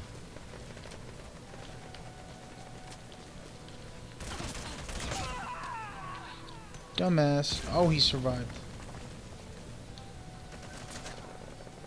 Let's just do it again.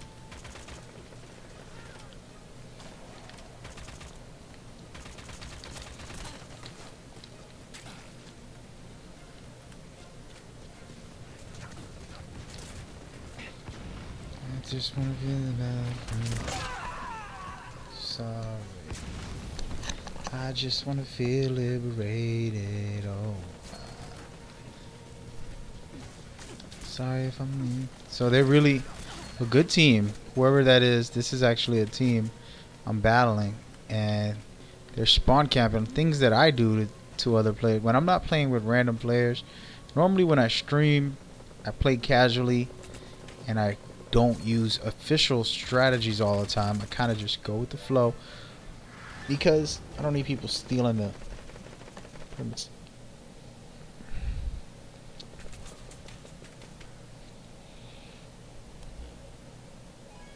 But so far so good.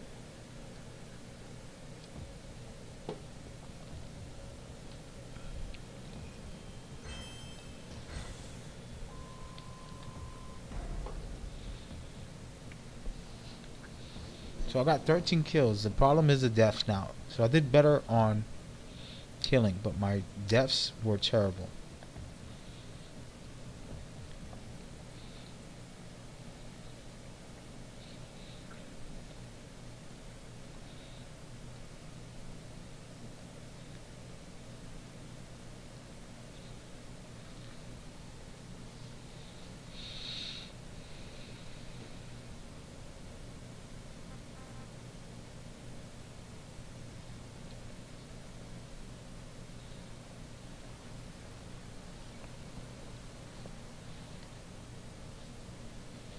I just wanna feel like I'm sorry.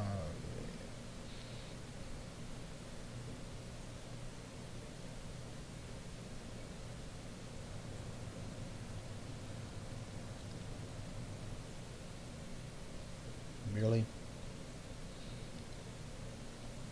I guess we'll win these guys. I'll solo this. 1 against 4 would be a great honor. But I have 2 other players here to ruin it.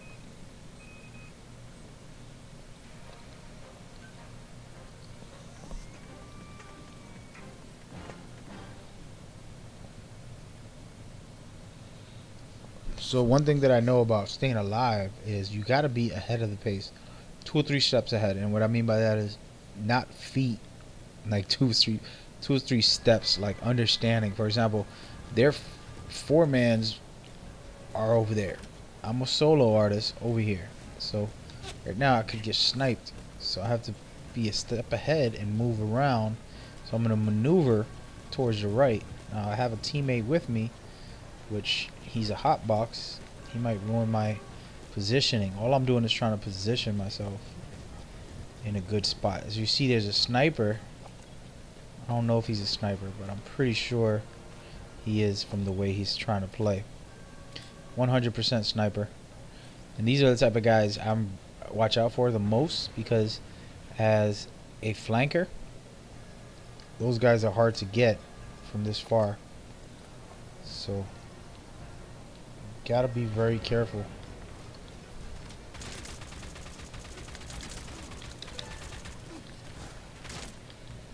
Damn it. I deserve that. So what's really cool is I just spawned it where the sniper was, so I can take him out. Hopefully he's still alive. Can't see him though. Where did he go?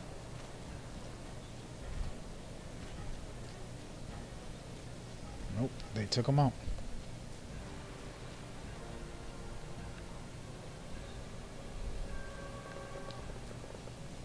I don't like that area, but that's where they're spawning at. If I have a full team, I'm going to be able to do some serious damage.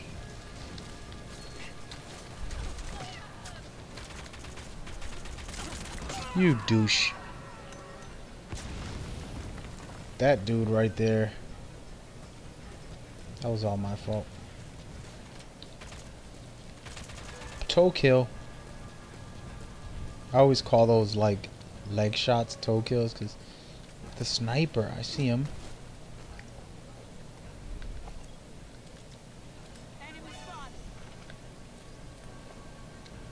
Not gonna shoot me, dude.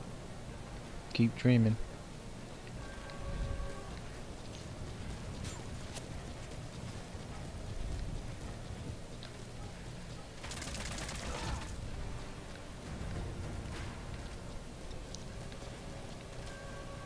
Oh my. I'm about to get surrounded. Gotta be very careful what I'm doing here. So there's a guy right above shooting down on folks, and hopefully he doesn't see me. If he does, I just wasted all this time trying to act like I'm gonna sneak up on him. But it would be really nice if I can. Oh, he went down.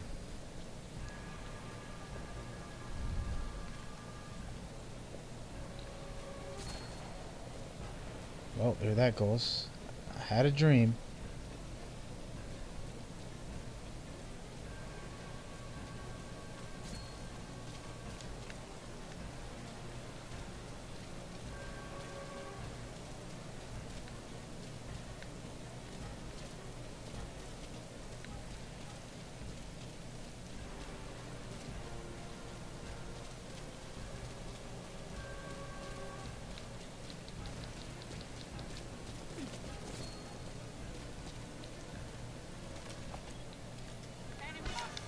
No, don't shoot, bro. Well, we got the win by 3 points. Not a lot, but decent round as far as winning. It's always good to win. Always good to win. Can't complain. Can't complain when you win.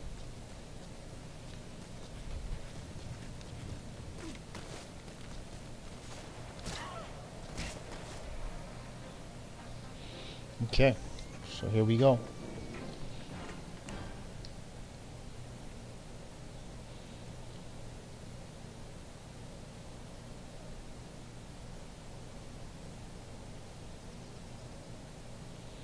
I just want to feel liberated.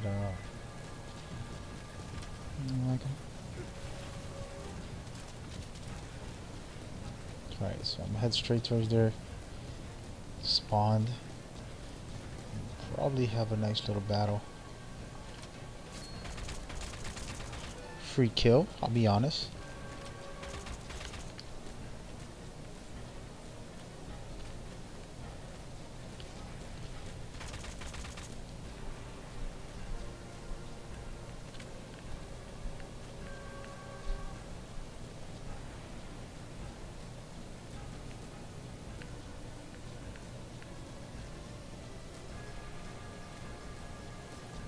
So my team is doing what I like. Spawning, spawn trapping. It's the beautiful joys of being a good gamer and just destroying somebody. And I think there's a difference between a glitch, an exploit, you know, that you utilize, and what a lot of players do, where we basically restrict the team. I think my favorite game that we did it the most on was called Mag. Funny enough, the name of the game is called Mag, and it is basically 256 players. That's 123 players in total per match.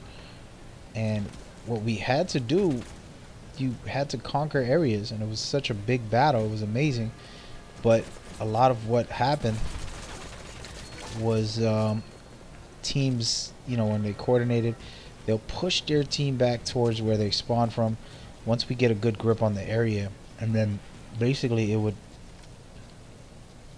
make the teams suffer tremendously, because then they just pushing in, they can't get in, and they're stuck.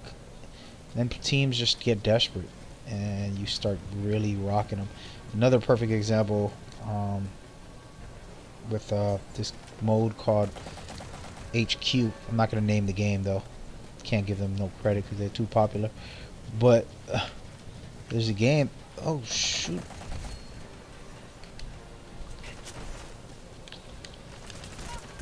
Damn it, Daniel. So anyway, the game mode is called HQ, and what it is, they'll spawn an area you need to capture. Both teams have the chance to capture it. The moment they capture it, they have to hold it, and the team who holds it the most, see you later, buddy.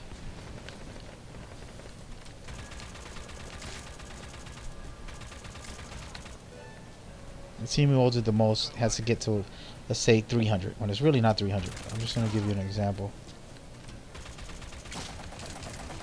See, so now I'm starting to get position. I gotta move. I should have moved a long time ago. So, anyway, so this game mode, what we did was, we didn't break the game or anything, but we would certainly tear it up and score big in the beginning. You know, just play fair and get it done. Then right when we were about to win the score, when you're about to reach the score to win the game, we would stop capturing the objective on purpose. That way we can create a loophole in the game, but it's really a mental loophole. So the other team wants to win really bad, and they can't until they start scoring. So they'll be going for the objective the whole game. And what happens is, they're rushing in towards this HQ, and we're out on the outside of the HQ, just sitting there waiting and killing them over and over, getting tons of kills, crazy amounts of kill streaks. And you know, and you see this often in games where players don't even go for the objective and they just straight up go for kills. Like, for example, this whole round, if you look at the score, I got 10 kills and 4 deaths this whole game. All I did was try to go for kills. I wasn't focused on objectives. I wasn't focused on my team. I didn't care about anything other than getting some kills. And that's not the way to play, I say. But if you have to be selfish in that way for whatever reasons, go for it. And there's ways to do it for your team to win and score big points. And I like to do that. And I think, you know, making other teams do that is always fun, because you're forcing them into it. So then if they go into a death match and try to kill you, they're going to lose a round because they didn't complete the objective. So it's a fun way to play. For example, search and destroy game modes. You got a bomb. You got to plant the bomb.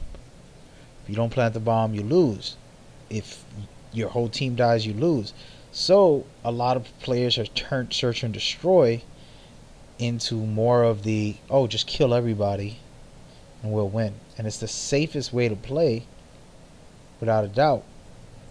But that doesn't necessarily, you know, make it the right way. So it's fun because the dynamic changes back and forth, and there's a lot of battling there, and it's interesting.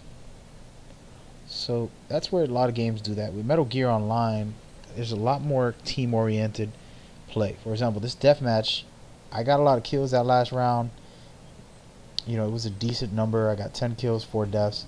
But the issue with what I did there is that if somebody faulted me, there was no one around me, none of my teammates, to save me. So I could have cost. Helping my team win by scoring a lot was good, but I could have cost my team the win if they fault. Somebody would have grabbed me, and if the other team wasn't smart enough to do so. So I got lucky, to be honest.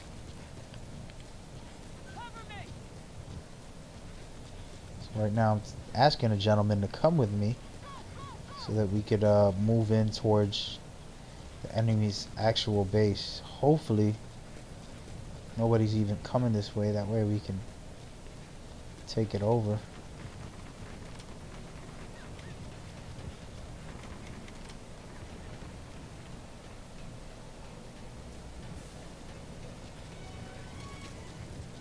So I'm here at their base now. So now I'm going to spawn trap them until I can't no more. There it is. I'm clearing out. We're down 3 already, so it's not looking good. So I'm waiting for these guys. They're not spawning in this area.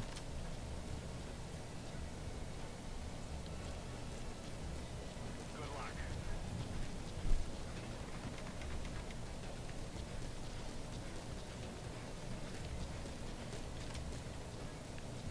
Yep, well, I might as well just chase them down. I went all around the map for no reason because they're not at their home base. You can see this guy right here.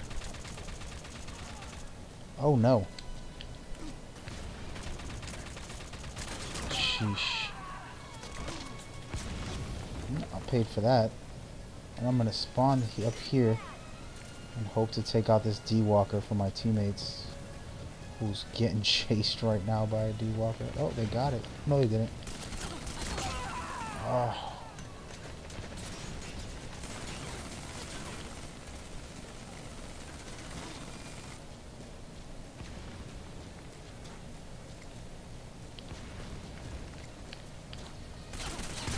Got him. Good stuff. I took the death, but I got the D-Walker down. I mean, he would have killed 20 more people, so it wasn't going to be a good look for us, regardless. Damn, that was bad.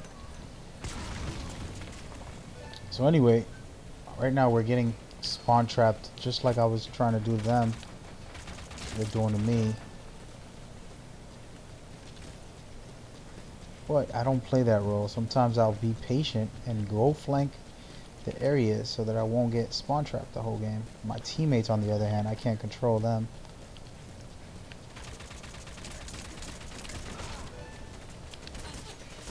Damn it. I was about to say. No, I deserved that. So, but yeah, so with Metal Gear Online, you know, you get a game mode like Sabotage, and when I play that game mode, you have to hack these terminals, right? So when I'm on defense, I like to put in, you know, I was ranked at like 400. In the beginning, for the first 2 months, I was in the top 10 at all times. I think I got pictures of that I can post one day somewhere on my laptop. But yeah, so I was ranked high. I would play it every day, all day. Created strategies. I had a specific team, a bunch of old friends of mine who don't even play Metal Gear Online 3 anymore. Weren't playing it, but I had them come back for me specifically. I'm like, come on, man. You know, you kind of just push the pace to them. Sometimes people will do it, and then they fell in love with the game mode, and I feel like we destroyed the game mode because nobody could even hack the what's it called, the terminals. We really had control of all the terminals, and it was fun. It was amazing. Trying to find a guy who has a lot of tickets, who's trying to hide out and play it safe. There goes one, but he has a D-Walker. Damn it. Gotta find a way to headshot him.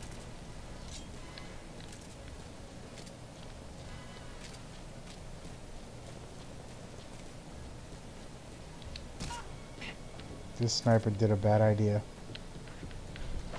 Ooh, good stuff. So, anyway, so we would have traps, like, you know, playing Metal Gear, if you watch my first original footage, I would have 9 traps. And just set them all around while playing Bounty. While playing this mode, I'll have traps. and then nobody can come in where I was, and I would just stay in the perimeters. I'll have a good perimeter area where I can run around, but I would just have traps everywhere. So if you try to follow me, you're toast. And it was a fun time when I first started playing. And then when Sabotage came out, I did it again and had 9 traps again, and my teammates all did it, and we would just trap the whole area throughout the where the terminals were. And that would cause such an amazing dominating display, and I just had fun with it back then. I just want to feel liberated. I don't care if it is. You're not getting me with that.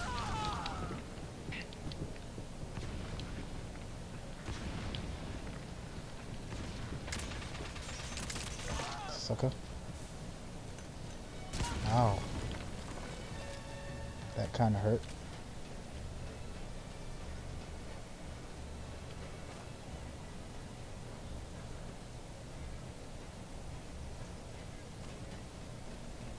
I'm gonna go ahead and choke this dude out. See if I can get an interrogation. And I'm just gonna kill him.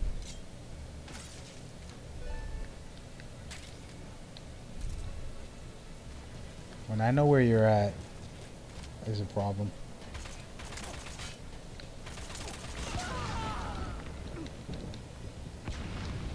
Oh wow, I walked into the fire like a knucklehead. Well, that was all my fault. I'm trying to suppress them at their map and see what I could do. It's not working out in my favor at this time. What?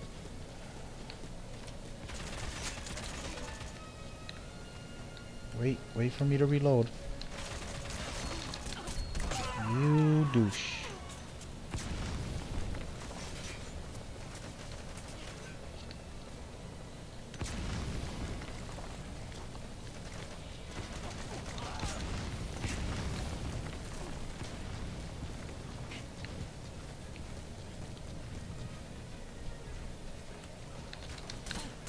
Nice. Good work there. So they all pressed in there, so we can actually keep them suppressed back there, but we gotta have a team. Right now it's just me and one dude, well, 2 dudes that were trying to suppress them. And now they're loose in the wild, as you can see there. Sniper trying to get me from far. Not happening, buddy. I was running that way on purpose. See how they all just coming after me right now?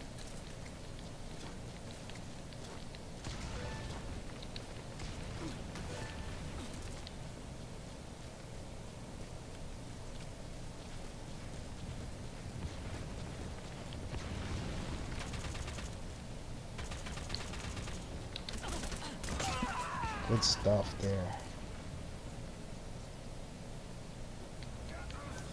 I just wanna feel liberated.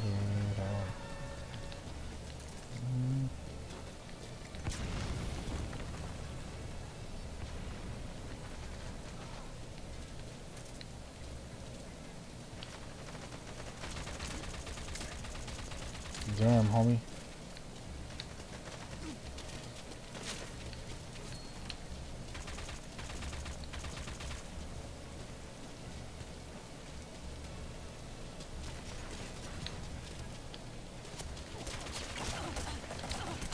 Yeah, they're doing a real good job keeping that area.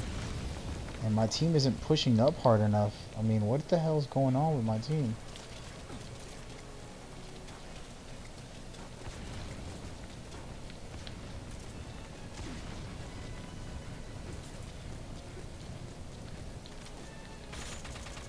This dude's dropping bombs all over the place. Might as well take him out. Damn, yo.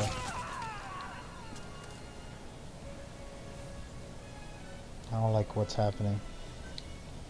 My team ain't doing it right.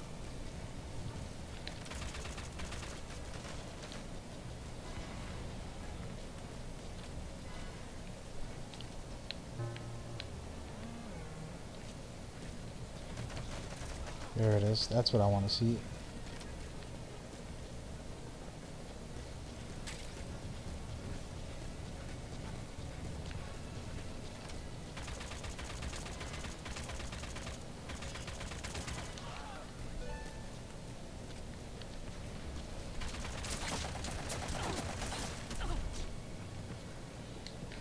See, if I had a teammate, I might be able to survive that.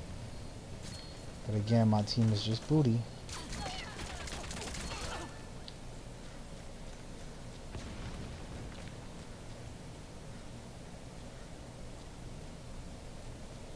I just want to feel liberated on.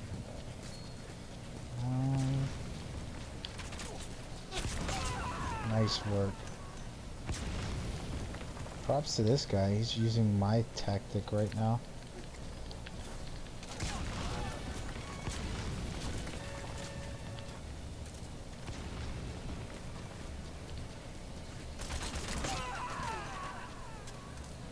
And destroyed, folks. Having a bad round. Trying to press them was a bad idea for my team, and we lost now. And hopefully they can pull back and take the L. We're up on points. It's all good. No, we're not.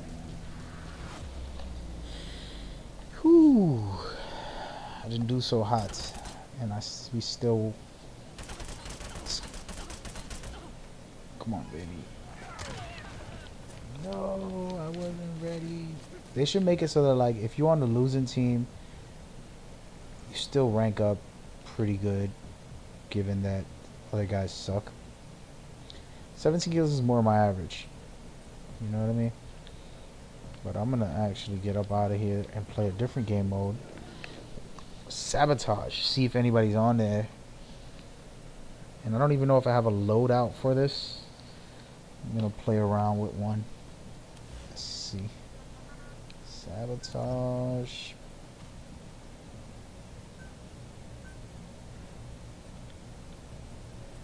Yeah, I got some traps. I would normally have 3. Oh, I don't have it unlocked yet. Yeah, so we're gonna go with this class here, and then wait a minute. What was my actual loadout for that build? I got all. Alright, I've never used this loadout yet.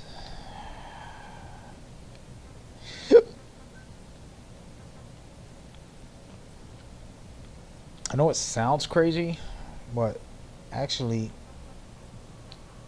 suppressors don't really suppress the noise too much. They still make a lot of noise when you shoot.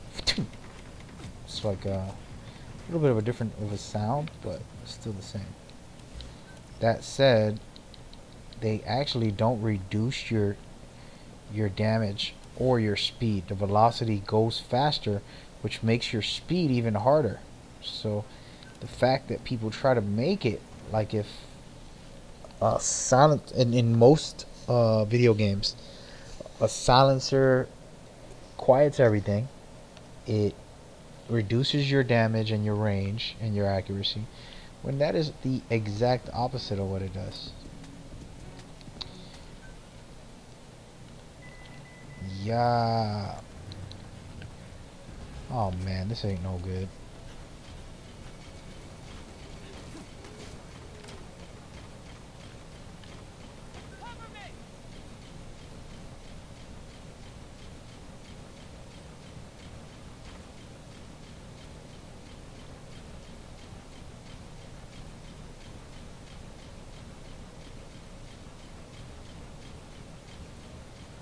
See if I can make it up these stairs without getting killed by a grenade tosser.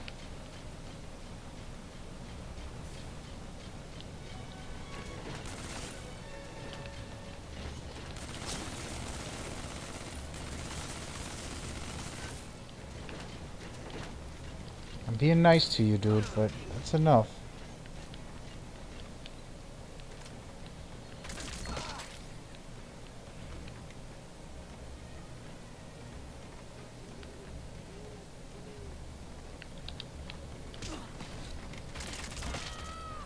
Sorry, guys. Damn it, the other guy's coming in. Don't shoot me in the head. Please don't shoot me in the head.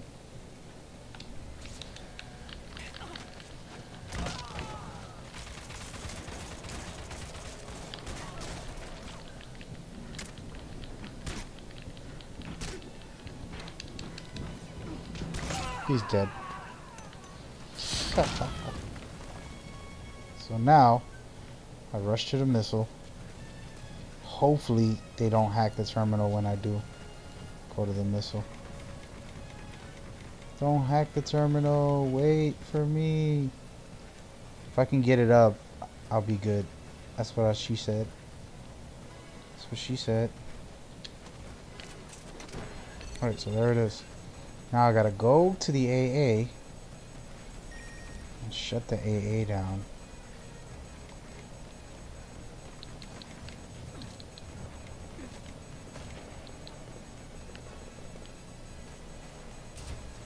I'll just sit in it and wait for somebody to come over. Quick match. Me abusing the fact there was only like 3 players in here. 2 players. Oops. Don't quit on me now, folks. Abusive, terrible man, I know. But this game mode, when played with 6-on-6, is very difficult unless you have a great team. This is the mode I was talking about earlier, where if you have a great team, they cannot grab the missile. They're going to have a hard time. And I'm going to put a couple of traps. I only have 6 on me. Like I said, I normally rock 9 and just lay them out everywhere.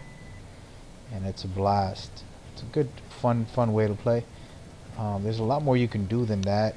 But I specifically waste my skills on that because it's fun. It's so much fun. So what I would do, for example, set traps up here. Set traps up here. Put it up somewhere where it is a lot more. And then, wait, let me get inside. Another one here. Then I have my little plushies, which can go anywhere. But actually, I'm going to keep them inside the terminal. And hope that we won't have to use these too much. These won't matter. We'll see. So now me setting these traps up are really nothing major. Oh damn, they already got to the missile. It's gonna be a loss, folks. I gotta get to the AA gun. And there it is. They're faulting in the missile right this very second. There's not much we can do. If I can get to the AA, I can stop it. I'm not gonna have enough time. Too fat and slow. Yeah, that's game. There's nothing I can do.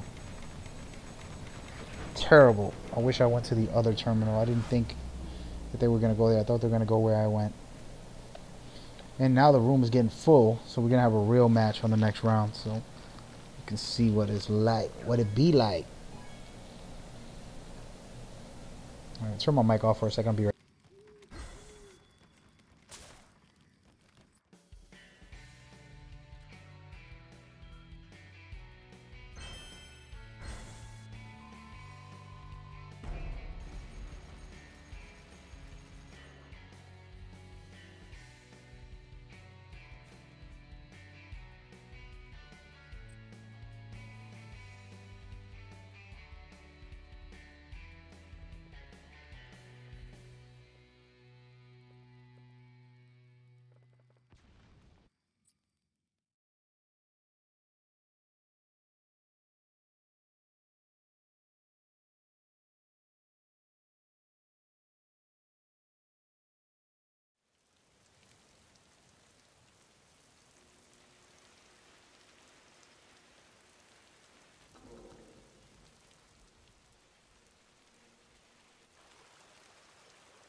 Okay, I'm back. I'm back. So I'm defending, and we're gonna go ahead and do what I need to do.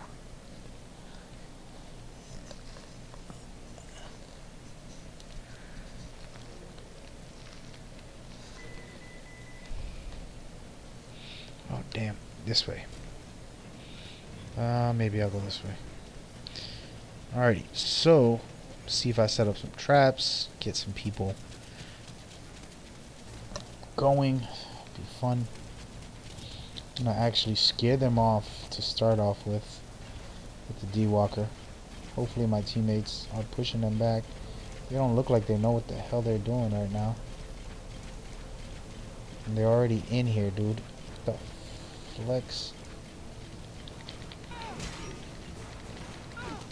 Damn it. Well, I'm gonna kill a couple of those guys. Wow, I didn't kill any of them with my grenade. So far, no good. My teammates are sucking. The missile's about to get... the terminal's about to get hacked. I'm gonna place traps all over, hoping I can at least stop them from going on the damn thing. Nope, I'm gonna die right now. Freaking dumbass team, man. You gotta know better, man. And the missile's already up, folks. And I only...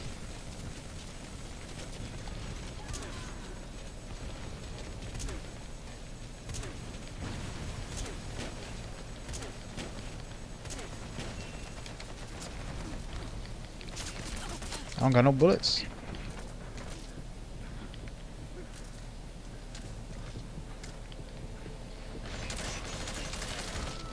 This guy didn't die? What the heck? Alright, so I'm already starting off bad. I don't like my team. They're a bunch of knuckleheads. They're not defending the most important area, which is the terminal. They're allowing these teams to pressure us. And then I'm having a bad game right now too because of that. So it's like things like this where when you become a pro player at anything, you can't let it frustrate you. You can't let it get to you. You can't let it destroy your game, regardless of the situation that you got your team in. Ah, put one guy down. So the reason I got the stun grenade is just for fun.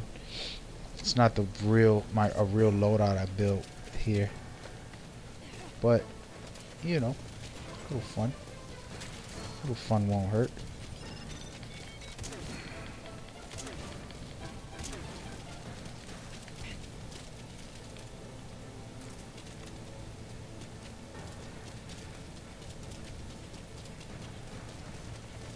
Gonna go ahead and get in there.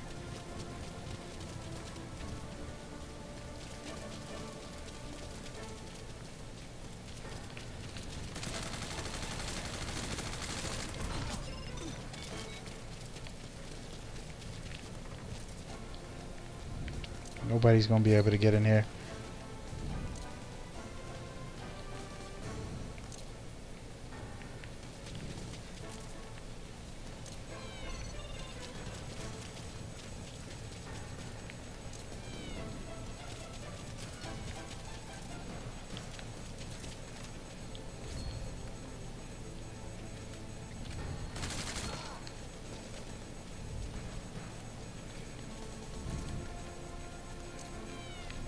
And we lost.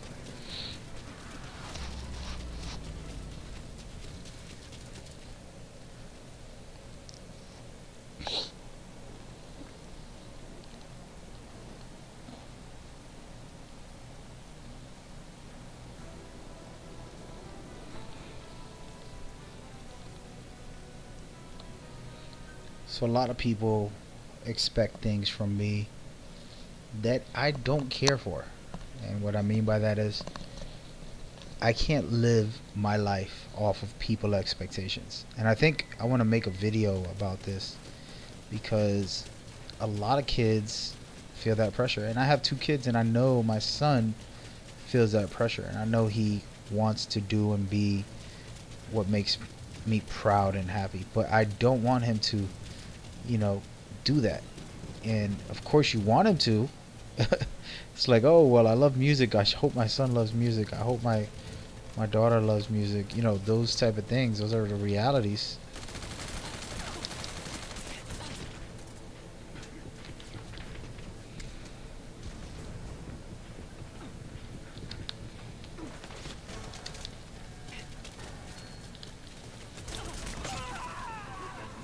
Well, that was me just trying to force my way up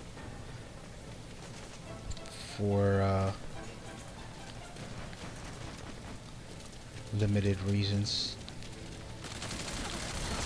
Well, there goes a sacrifice again. Trying to push the pace for my teammates.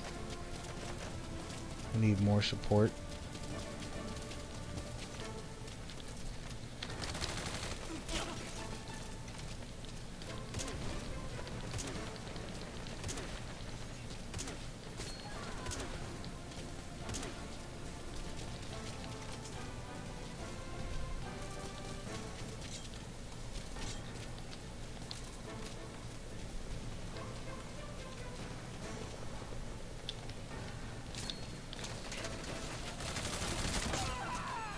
Damn it.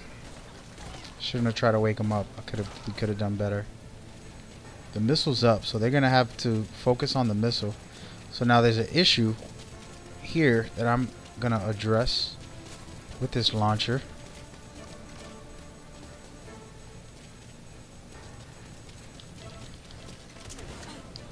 We got the win quick. I don't think that's gonna work in our favor score wise. Hopefully we get a good score. We score more than them on the first one. I don't remember. Man, the sabotage right now, I'm not steaming, not beaming the way I should. But anyway, back to the subject. I'm going to make a video of this. I haven't done a podcast in a while. The facts are the facts, okay? People have too much pressure on their back with these world expectations, alright? Everybody wants to fit in, so they dress and talk a certain way and act a certain way. That's why hip-hop is a beautiful art form for me, and it's a beautiful culture, because even the slang words are intelligent. I know it sounds stupid, and it really is stupid in many ways, but to be able to create your own language and dialogue, there's nothing wrong with that. And I think that intelligent enough to do that, you know, as human beings, and then it shows as people, you know, that we can be more. We don't have to fit the norm. And I think the greatest people in this world were people who didn't want to stay fitting in and being in that circle and that cycle. They really wanted to do something new. And I've been an innovator as far as being different in my life and the way I am, and everybody around me knows. And I have the whole entrepreneurship style that they've always put upon me since I was a young kid. That title has been on me for a long time, since my teenage years, and I'm already 15 years in the making of that. So you're talking about years of this mentality, but in many ways I still conform to society and its expectations. And like, the man I became also was affected through, for example, having 3 sisters. I didn't want them to see me be a dog and a crazy and make them feel like men are nothing. So I became a better man also because of them, or my 2 kids who inspired me to be a better man. And you know, all of these things. Let me go and make some work of this mission here. So my 2 kids, for example, look at me a certain way. So who am I not to perform or succeed in that way? And I still got a lot of work to do for my kids. And right now at their teens is when I really gotta change as a man and be twice as good. I don't have a big savings and all this for my kids the way I feel somebody should. But that doesn't mean I'm less of a parent. It just means I need to put in more work. So, you know, you have these expectations on how you're supposed to be, how you're not going to be, and then it creates this mental issue with you, and you feel you're not worthy enough or whatever.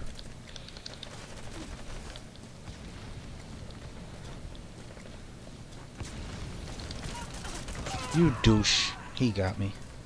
So people start feeling that way and start being that way when That's not how to feel and how to think. And I think the expectations are what create that. So when you allow someone to create what to expect from you, you know what I mean? Like, oh, he's a rapper, and now you're stuck in that label and conformed to that reality when you shouldn't be.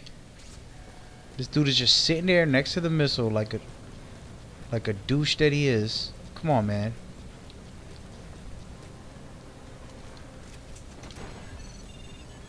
Trying to take my credit, bruh. Hope they shoot that down.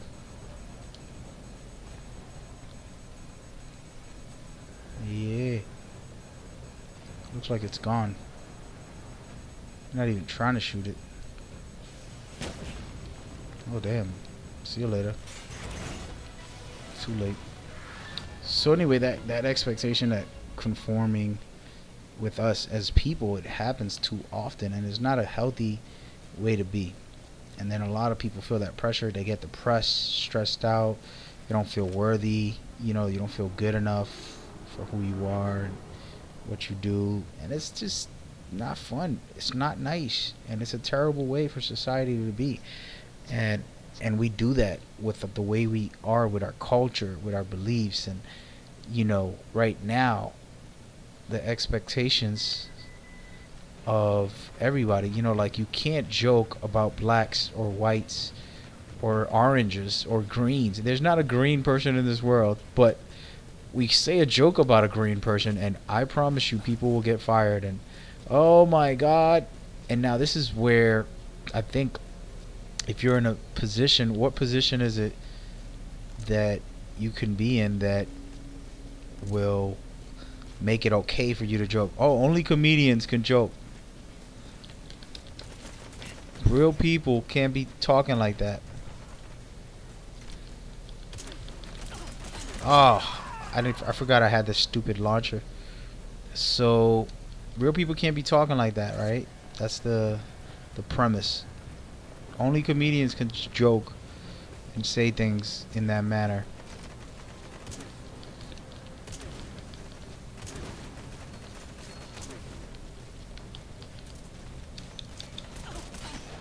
You douche. So it's a terrible way to feel and think that that's how it should be or shouldn't be, because that's not how it should be.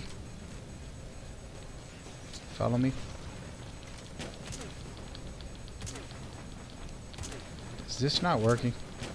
I don't even know if this thing shoots it down.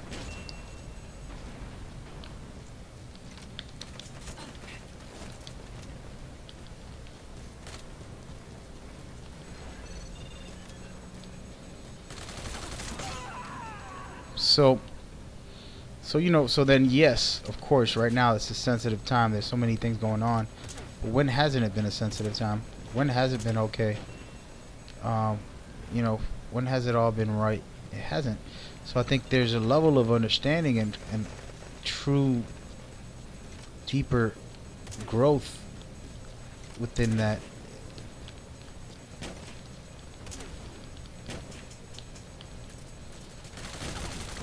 Sheesh, they won. Oh, we got it barely. So this is what I'm gonna do. I'm gonna spawn on the other side, and I'm just gonna shoot it with the AA gun for a while until they realize, damn it, because they're trying so hard, and they're doing a good job. And if my team can get it down one more time, I'll be able to get on this stupid AA gun. It's gonna take a while to get over there. Damn it! I shouldn't have went. So anyway, moral of the story, you know, with society, expectations, problems, and things like that, it's like, no, I'm not going to conform. You know what? White people started the racism. Okay, they're terrible. We know that. The people that are alive today are living in what they created. So while you want to blame the people that are alive, they didn't create racism. They didn't create the systematic problems that we have with our policing, with our government, etc., etc. They didn't create that. They're probably indulging on it, and they're wrong for that part of it. That's like trying to say, oh, well, you live off of crime money, the mafia money that your family gave you. Like, yeah, I'm wrong, I'm terrible, you know, and then I continue the work, which is terrible too. So it's like, okay, so how do we get those people without just attacking and making a show every week? You know, every protest once a month. It's like a ritual. Like, oh, let's do a protest. It sounds cool. At least we tried. I'm tired of that. And what I mean by that is, I'm tired of it. That's what I mean by it. Like, okay, kneel on your kneel. You NFL players, go ahead and kneel. I get it. Okay, you're doing something. No, you're not. Let's organize real demonstration and real powerful. Yes, it's a good start, and yes, it's nationally covered, but we're not getting somewhere with it. It's more of a spark to what should happen, but I don't want it to be a game. I don't want it to be a, oh well, look at me. You know what I mean? Like, people are doing it. Like, look at me. Shut up. Nobody want to look at you. Let's look at the movement. Let's look at Martin Luther King was a nobody, and what I mean by that is he had thousands of people behind him.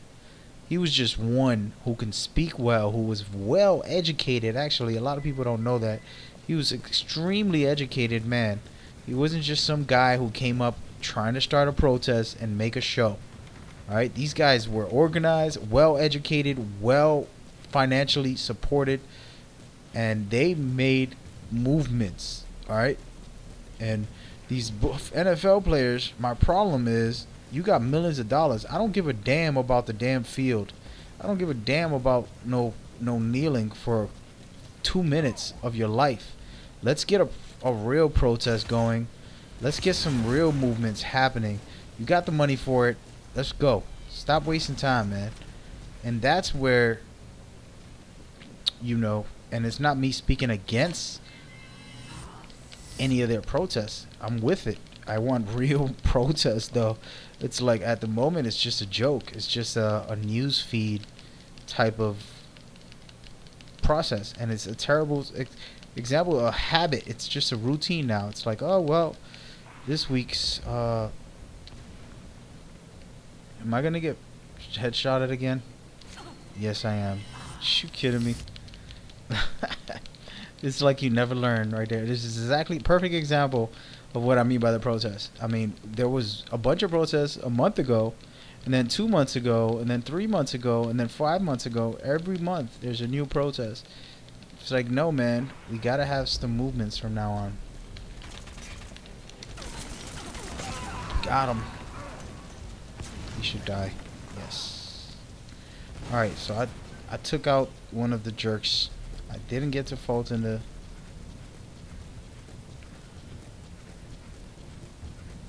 This dude one keeps staying at the missile like a douche, and I'm gonna just throw a grenade on his face, even though I can't kill him.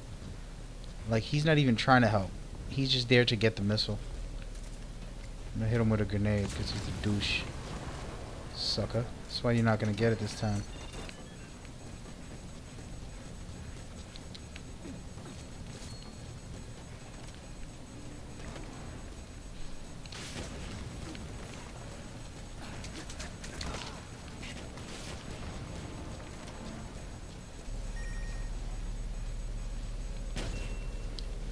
Damn it, Daniel.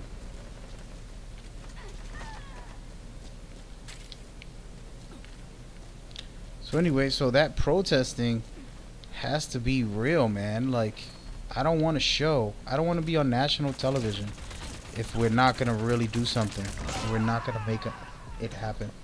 You know what I mean? Like, the protests were happening in the world. Before it got on TV, it was happening all over the world. You understand? It wasn't like Martin Luther King just showed up, they put him on TV, and they covered him. Oh, great stuff, dude. Cool. You kneeled for an hour, for 20 minutes. That's not how it works.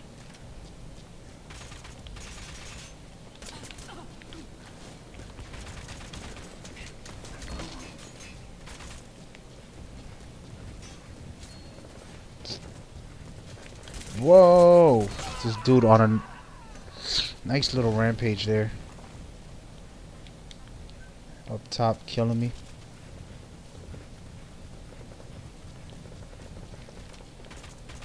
I was gonna lay that guy out. So that's my issue, and you know, I make it very clear, man. Like, stop trying to make a show. And who do we have leading the show as far as actually going to make the difference and change and help the protests get real, besides it being a little peep show? Right now we're gonna lose this round. I might as well go for kills. I haven't been getting kills. I've been focusing on other parts, which is not a good idea.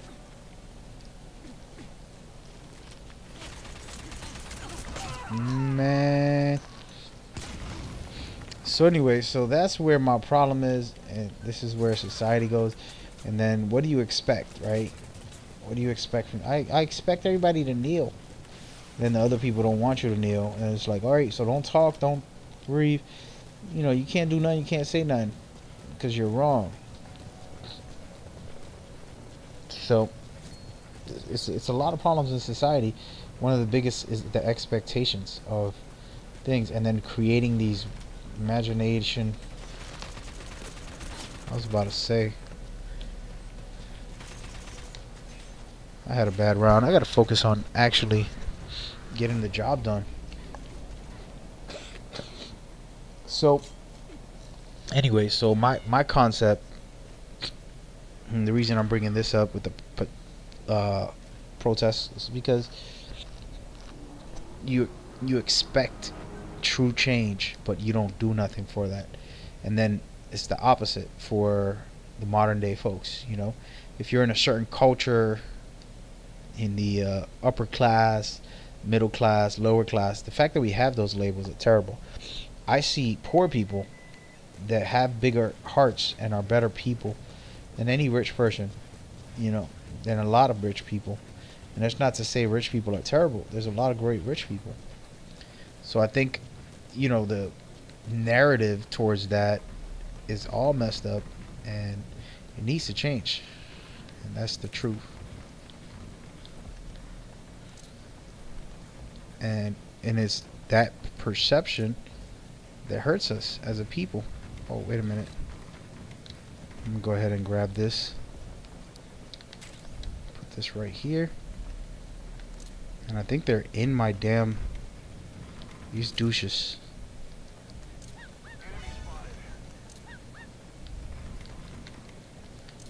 You douche. Oh, he got me too.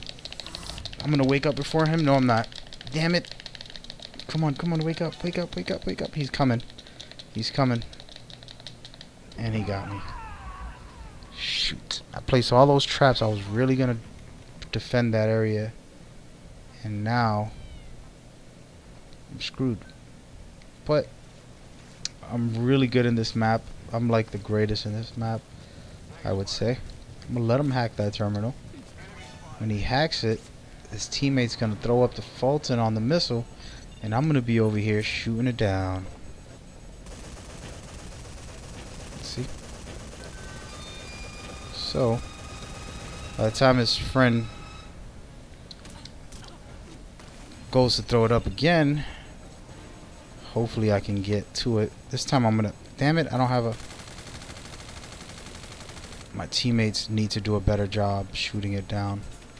So I'm gonna leave it. Normally I'll stay on that torrent thing, but I'm gonna hope my teammates are gonna stop them. Nope. Sheesh.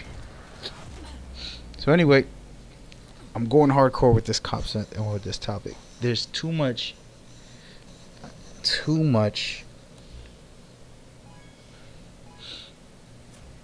of this and all of that, right? So the high class people are better, right?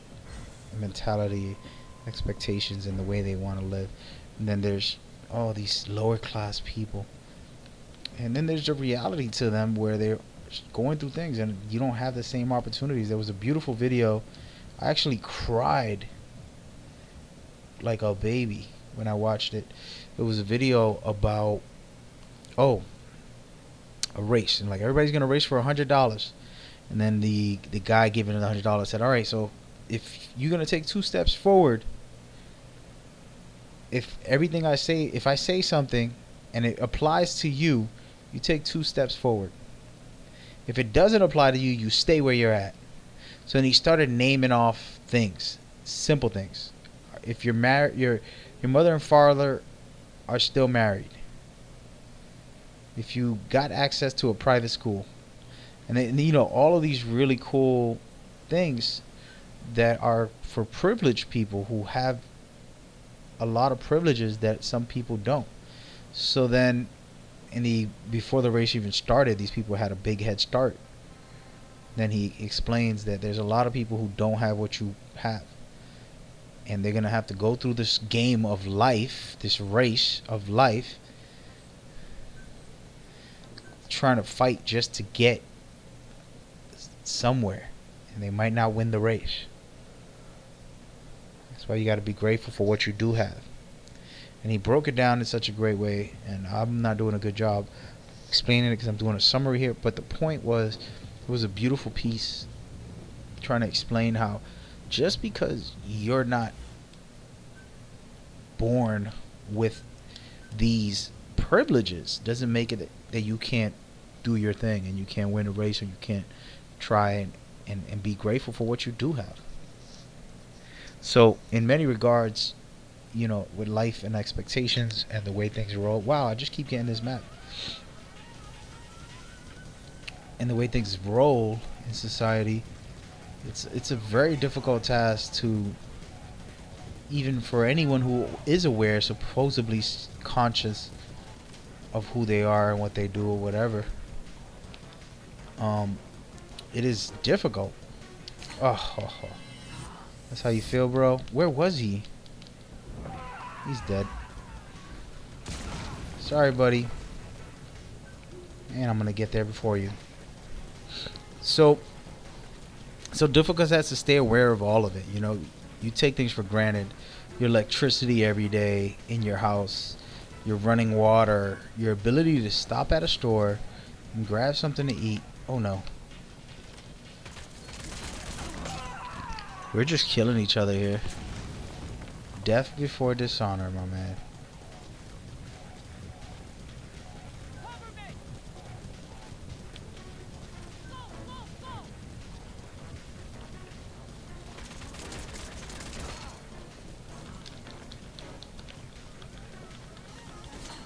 Yeah, that's great covering me, you stupid douchebags. My team's booty, bro. Damn.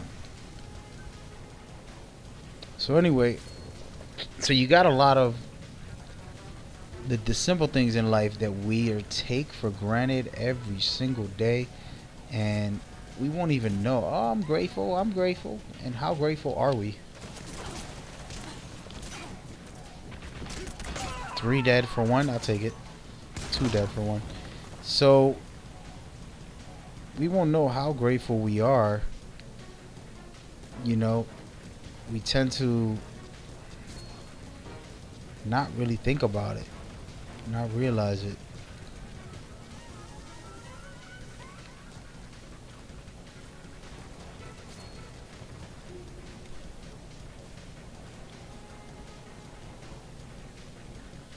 I'm gonna hack both terminals, and I'm gonna shut this stupid thing off so this can destroy everything as far as the missile goes.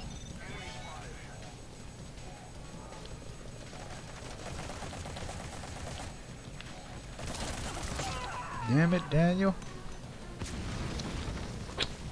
Alright. Alright, so here I go.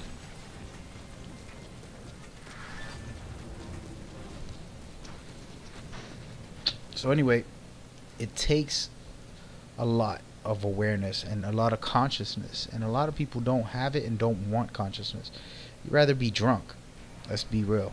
People rather be drunk and not thinking of life consequences and what's happening in the world. F it. F it. It just feels good, right? To say that. Fluff it. Fluck it. Fluck. I'm gonna say fluck. That's gonna be my word. So, fluck it. Fluck it. And it really does feel good, and it's liberating to not have to worry. Like, for example, I'm a singer, and I think I sing and I did music and I write music because you can just be free. You can be an idiot. The best way to create is just to say whatever comes to you, and being truly open to it. No, wait.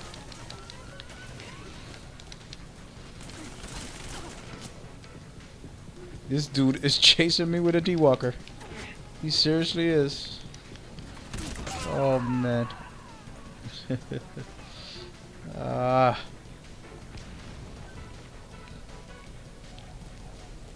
just wanna feel liberated all night. So anyway, so yeah, I don't give a fluck. Fluck it. You flucking fluck. Fluck you. And that's how we feel. And that's how we live. And that's how we are, right?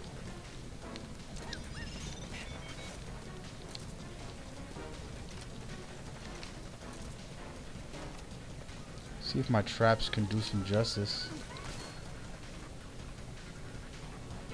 I'm trying to get the sniper who's out there shooting it.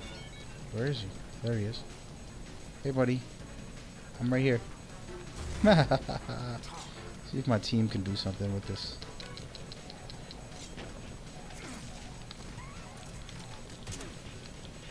I put 3 guys to sleep with that grenade, but we lost. I got the guys to go to bed, but we lost.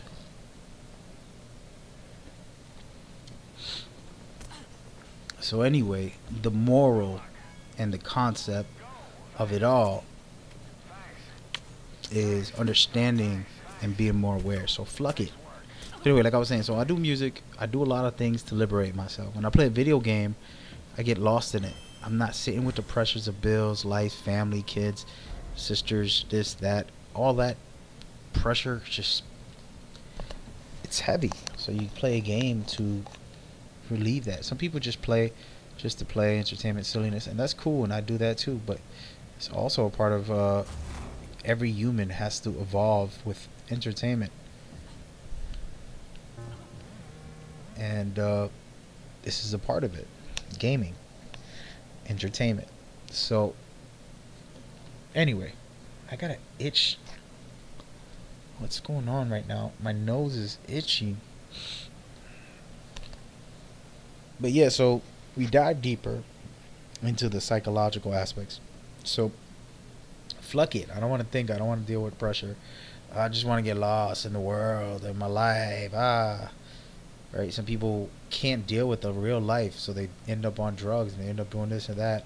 So it's like a lot of stuff going on, right? With the normal person, any human. And then you take them when they're in poverty. They can't even eat food. They don't have nothing to live for. They don't have opportunities. And how do we go from there, and how do we save these people and change the mentalities and the ways? That's what I wonder. And this is where overall society doesn't care about any of it. It's a capitalist world. And what I mean by capitalist, I'm just talking financially driven world.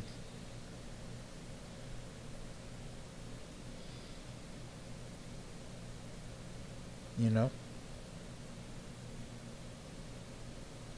It's financially driven. It's money hungry. Capitalism is the key to living and to being alive. Sadly. Not in my true definition, but from the way the world works. And it's devastates many people. You know, if I can't, from the moment I'm young, teenage years, I'm already told I have no chance in life and I'm a nobody and I'm worthless. And then I get out there and the only people that care for me and value me are the people in the streets or whatever. That's the only people that make me feel good or do anything for me. What you think I will fall into? You know, if my teachers care less, they just give me a book, tell me to do my work and send me home, and my mother's too busy probably working 2 jobs just to keep a roof on our head, right? So these are some harsh realities of what people go through. And then I'm growing up, and then there's some guys out there, maybe friends, maybe cousins or uncles, selling drugs or something, and they're being friends to me and taking care of me and being mentors for me. What do you think my life's gonna end up if I didn't have and it's like, oh well, you're once in a million. No, no, no. We're a million and one type of thing. Like the exact opposite, because there's so many. I grew up with that life. I grew up with drug dealers and pimps as my mentors and role models and telling me how to live and how to be. And I had to escape that and remind myself that that is not the answer. If I didn't, then I would have been caught in the rapture. So that is where, for me, is there somebody in here?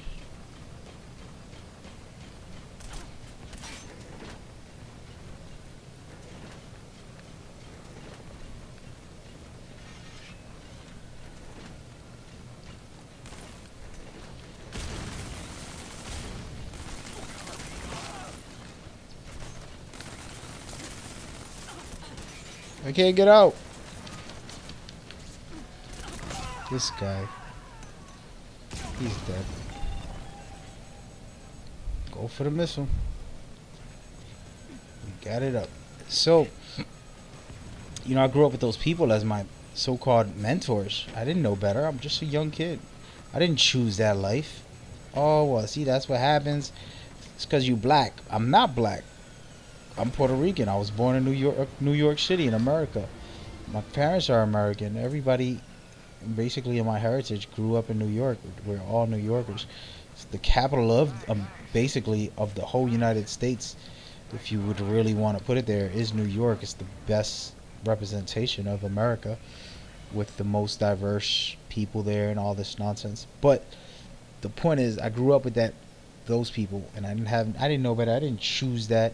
It's just something that was placed upon me, like your culture. If you grow up in Africa, you have Muslim most of the time, or have a Muslim. I'm gonna go over here this time. So you have a Muslim, teaching, and then in America, you're probably gonna be taught Christian. The majority is taught in that way.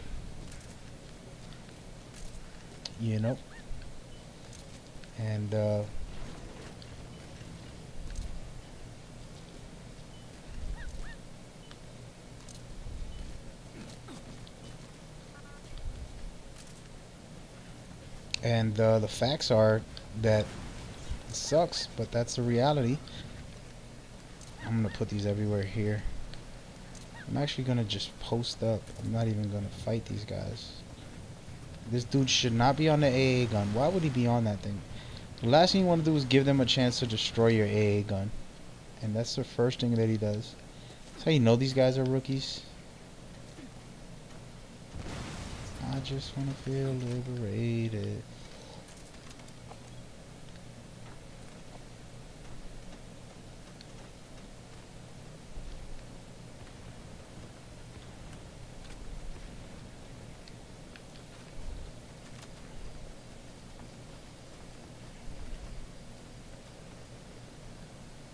I'm gonna tell these guys to defend that.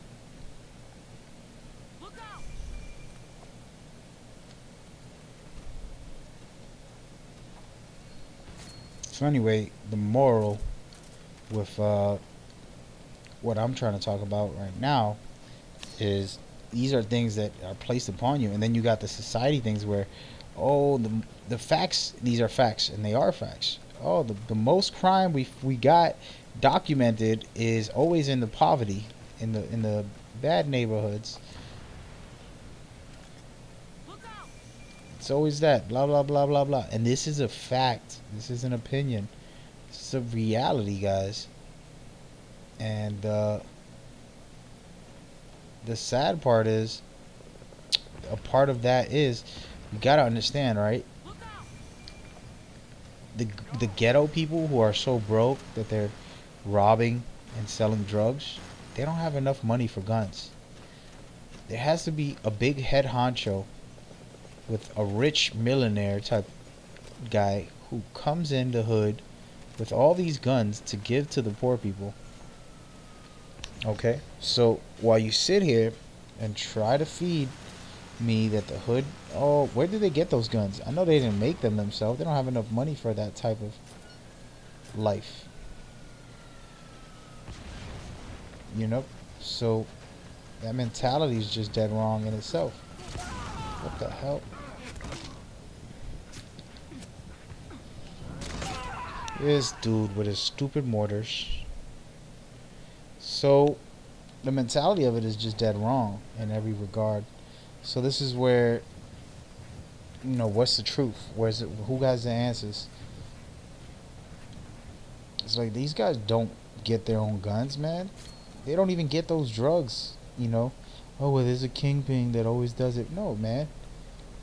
That stuff is given to, not given, but sold by the millionaire folks who, let me set this place up. Lovely. Lovely.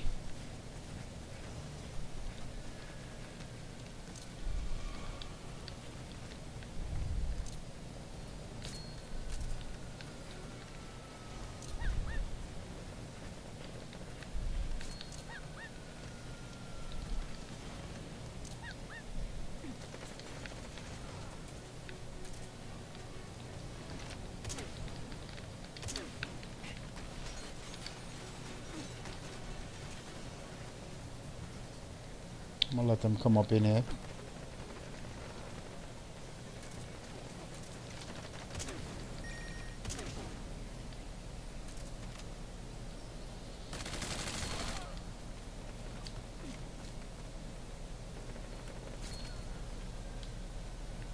Come on in, guys. You're not gonna make it all the way.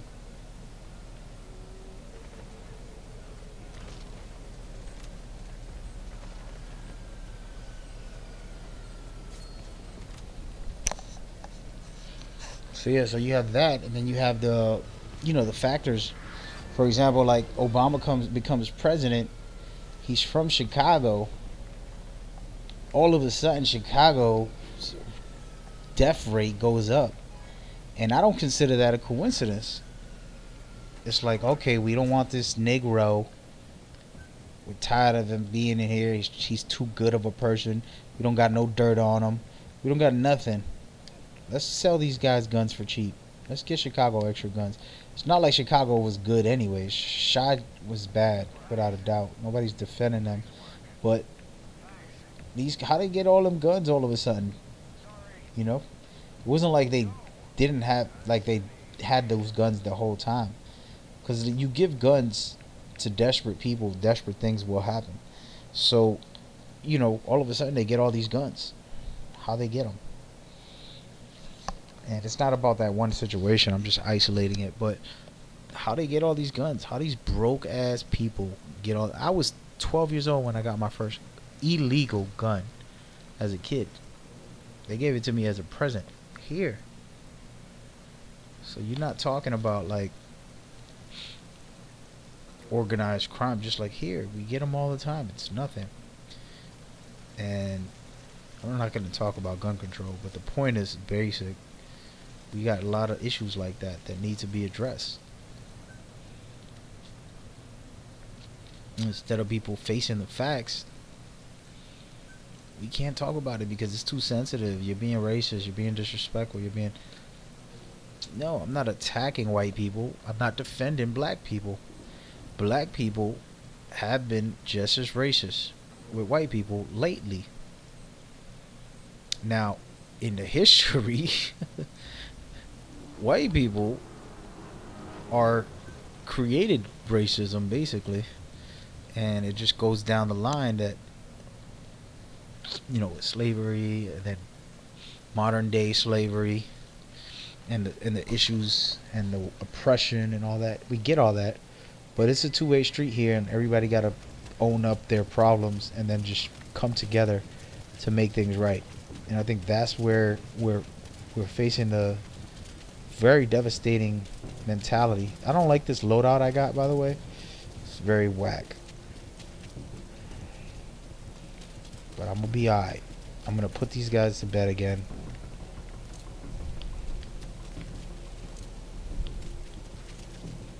Pretty sure they're gonna Fulton the hell out of that thing. I'm just gonna run because there's a D-Walker chasing me down this very second. He got me, the douche. The douche. And he's gonna get off the D-Walker and Fulton the missile.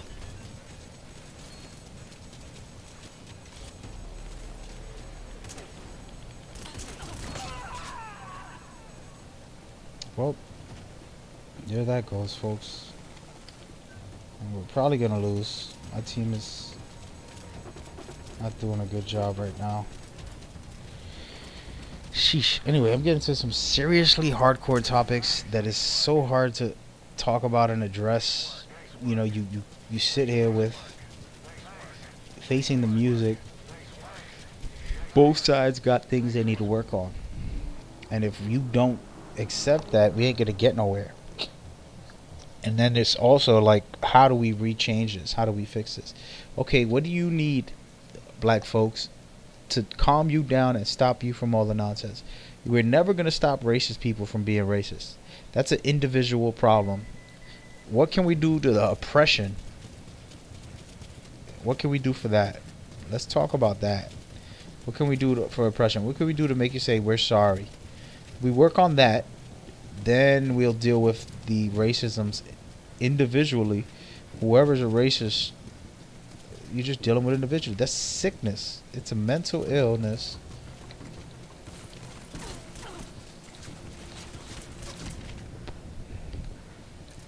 Got him.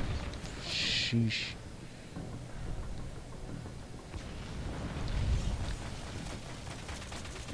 Damn, this dude walked up in the deep. Really? That's how you want to do things?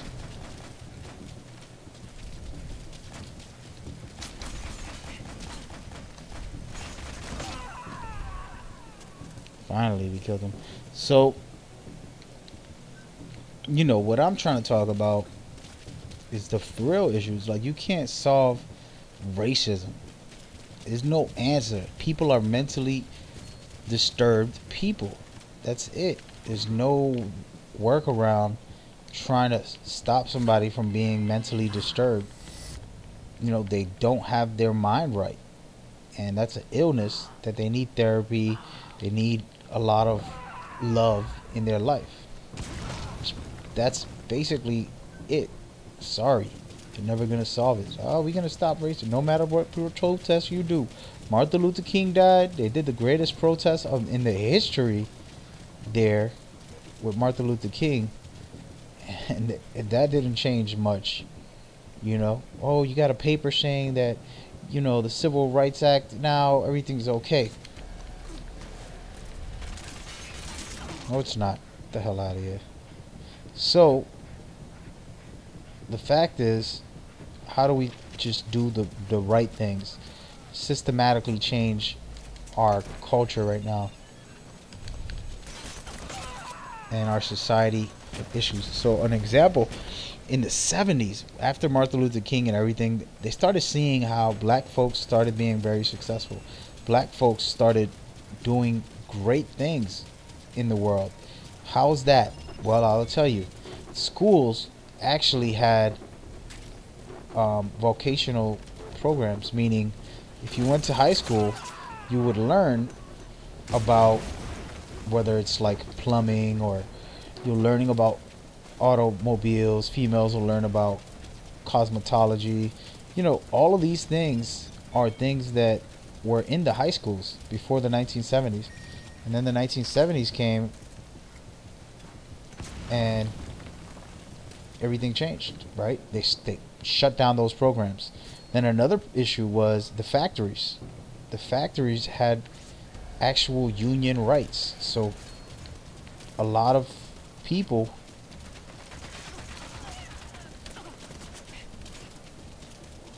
A lot of people, I'm trying to get behind this thing here.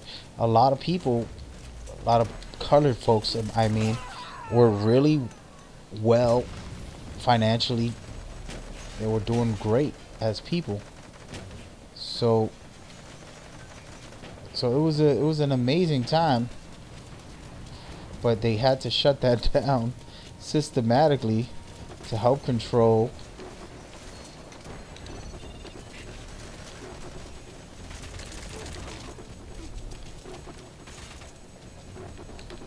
damn, this dude's pretty good. They had to systematically change that system, shut all those think programs down, stop it from them getting all that good benefits from the factories. Everybody worked at a factory, colored folks I'm talking about, and then high schools, they had programs that where you actually learn a actual trait rather than just going to school the way you do now, and kids hardly learn.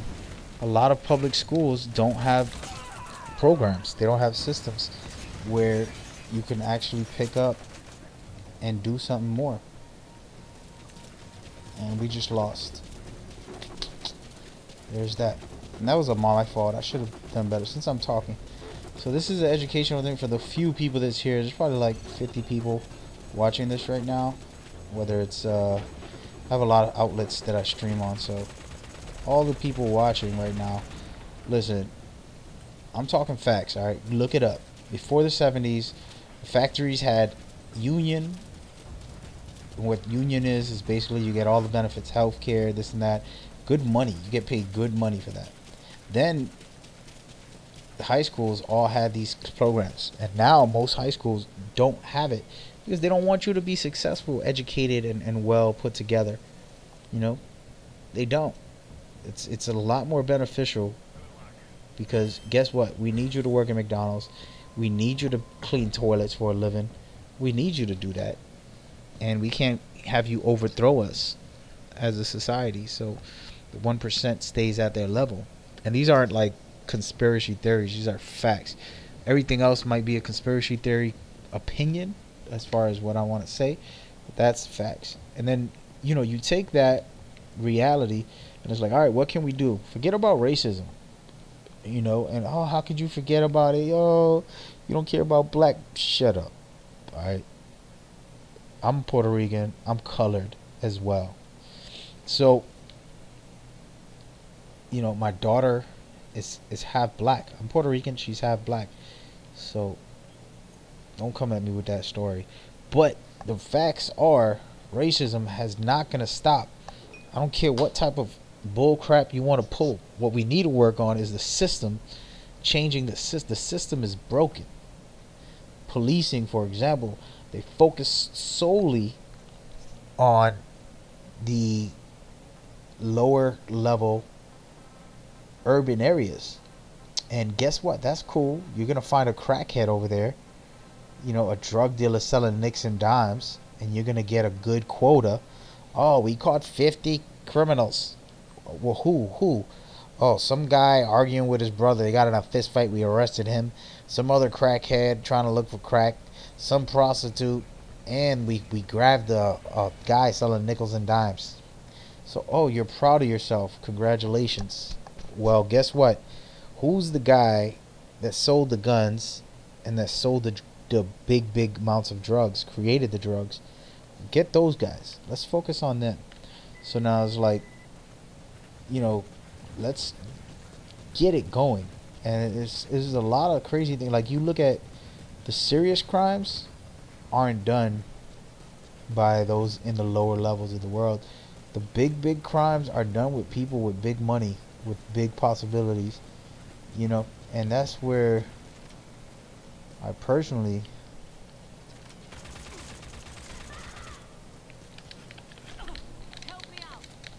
damn it, this guy.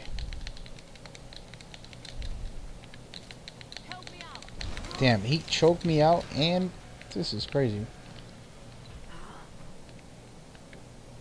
And nobody's gonna be there. Thank you, folks. So anyway, so that is a case I'm trying to make, and a point I'm trying to make. And it's tough to swallow, I know. And it's like, damn, you're bringing up some really hardcore stuff, and you know, it's not a topic to talk about for video games. I get that, but life ain't always about video games, man.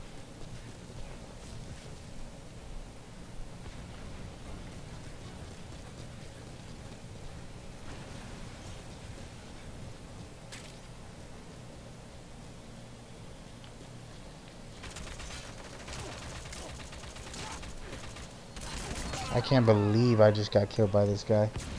Get out of here.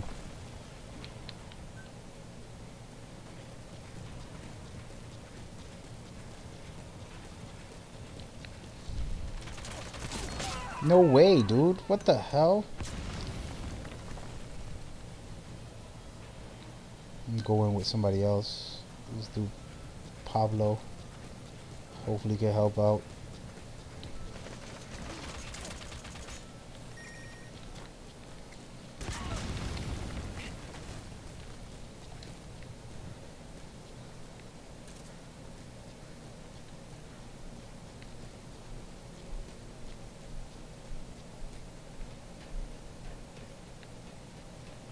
So anyway, you know, the harsh realities, those are the things, and then we got to find a way to fix it from a systematic point. Then you can handle these people and deal with these people. You know, like for example, there's a rule. There's a very strict rule for corporations. You gotta have a minority at your job, right? And I suffer that. I have to suffer knowing that because my company is in the union and I'm a construction worker most of the times. I do a lot of different work, but that's one of my main jobs. And what happens is it's 3 versus 4. Not looking good right now.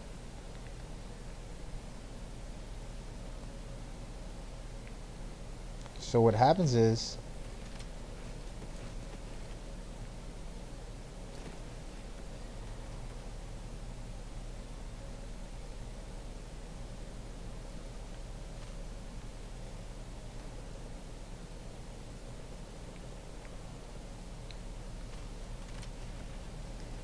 sorry about that. So what happens is I get sent over to different job sites a lot. Instead of being stable at once, since I'm a minority, they need me. And my boss told me straight up, you know, one day he told me. And I'm like, sheesh, really, dude? You know, and I felt pretty bad at first. First time it's gone, baby. First time I, you know, had to talk with him, and I'm like, man, that's crazy. And you know, it was a deep conversation that we had because I explained to him, you know, imagine your whole life being in these odds every day, facing these type of odds every day, everywhere you go, with everything you do. You're climbing uphill, you're swimming up river. You know, it is every day that minorities go through these things. And no, don't get it wrong, you know, this isn't an anger thing for me, and it's not a jealousy thing for me. We still gonna live, and I still gonna have to do what I have to do. It's not like it's changing. Anything's gonna change. The facts are the facts. But what I'm explaining, the reason why it's important to understand it is that it's not like we're looking for a handout. Nobody's out here looking for a handout. That's not the case. But the facts are, these are the realities. You gotta, and as a society, like, what does that say about us? You know?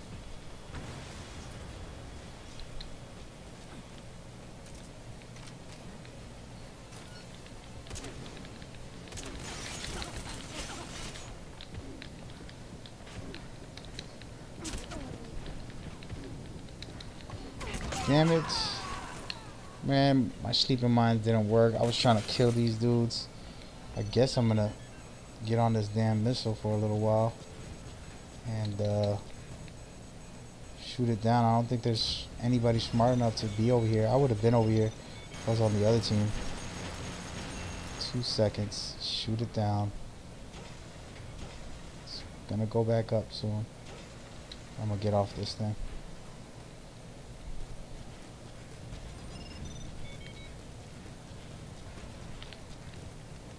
Oh no.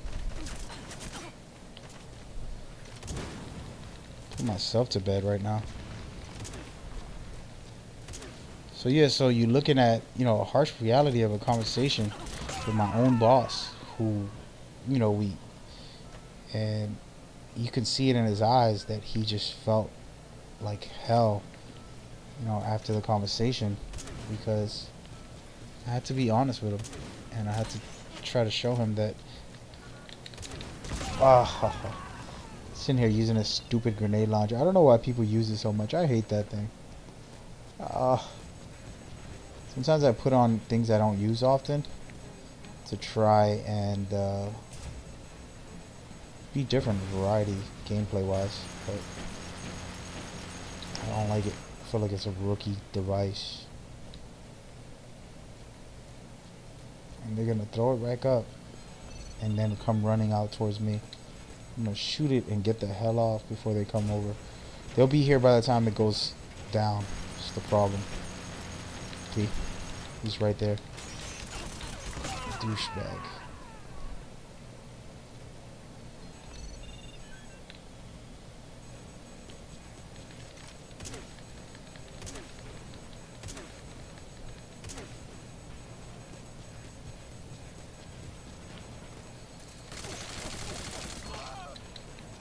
That's game, guys. I can't stop it now. Too late. Good stuff. His life was the sacrifice necessary for them to get the win. Anyway.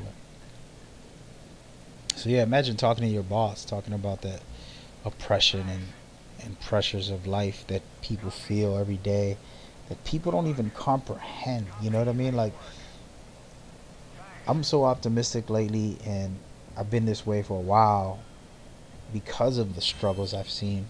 When you see so much darkness, you're happy about any light you can find. And that's my life. It's a beautiful thing, you know, but it came with a price to pay. It's like, stop being so optimistic. People get annoyed, right? Like, you're so optimistic. I'm like, dude, your little ass has never been through anything serious, and you're sitting here crying about the stupidest things in the world. You know, making a movie. Oh, I'm suffering. Oh, man.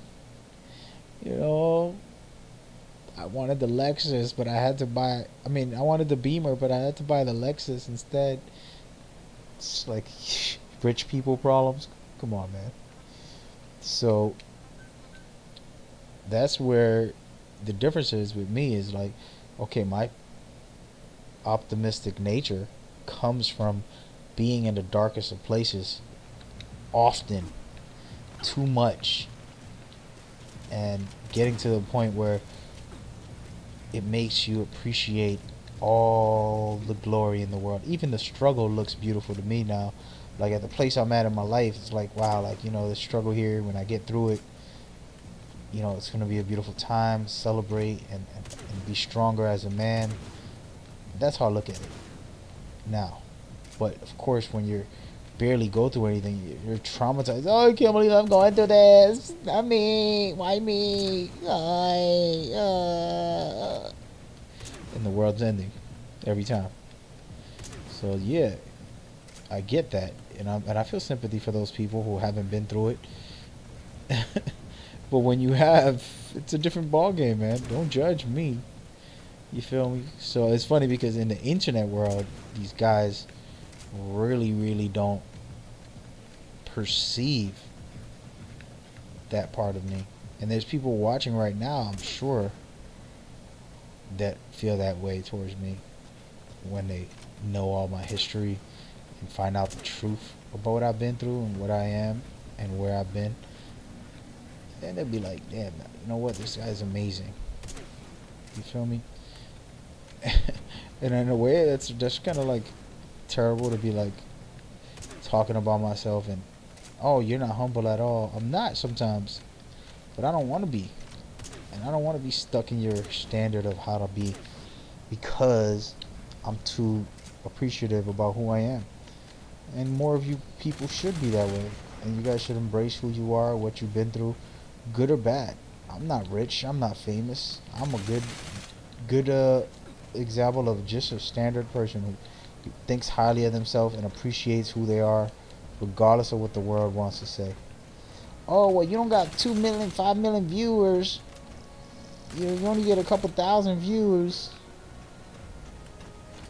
You only get, man, if I get 10 million or get 2 people, I'm still me. That ain't changing.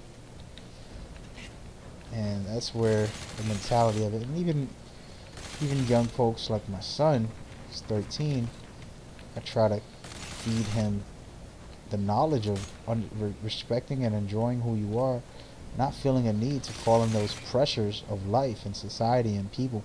Oh, well, you on YouTube? How many viewers you got? How many subs you got? And it's like, oh, wait a minute, I'm about to get validated in my whole life. I'm validated now that I got a certain amount. Well, what is the number? You tell me. What's the number for you to be validated and be a human in society? How many subs do I need to have to be a human? You know what I mean? Like, what the hell is your problem?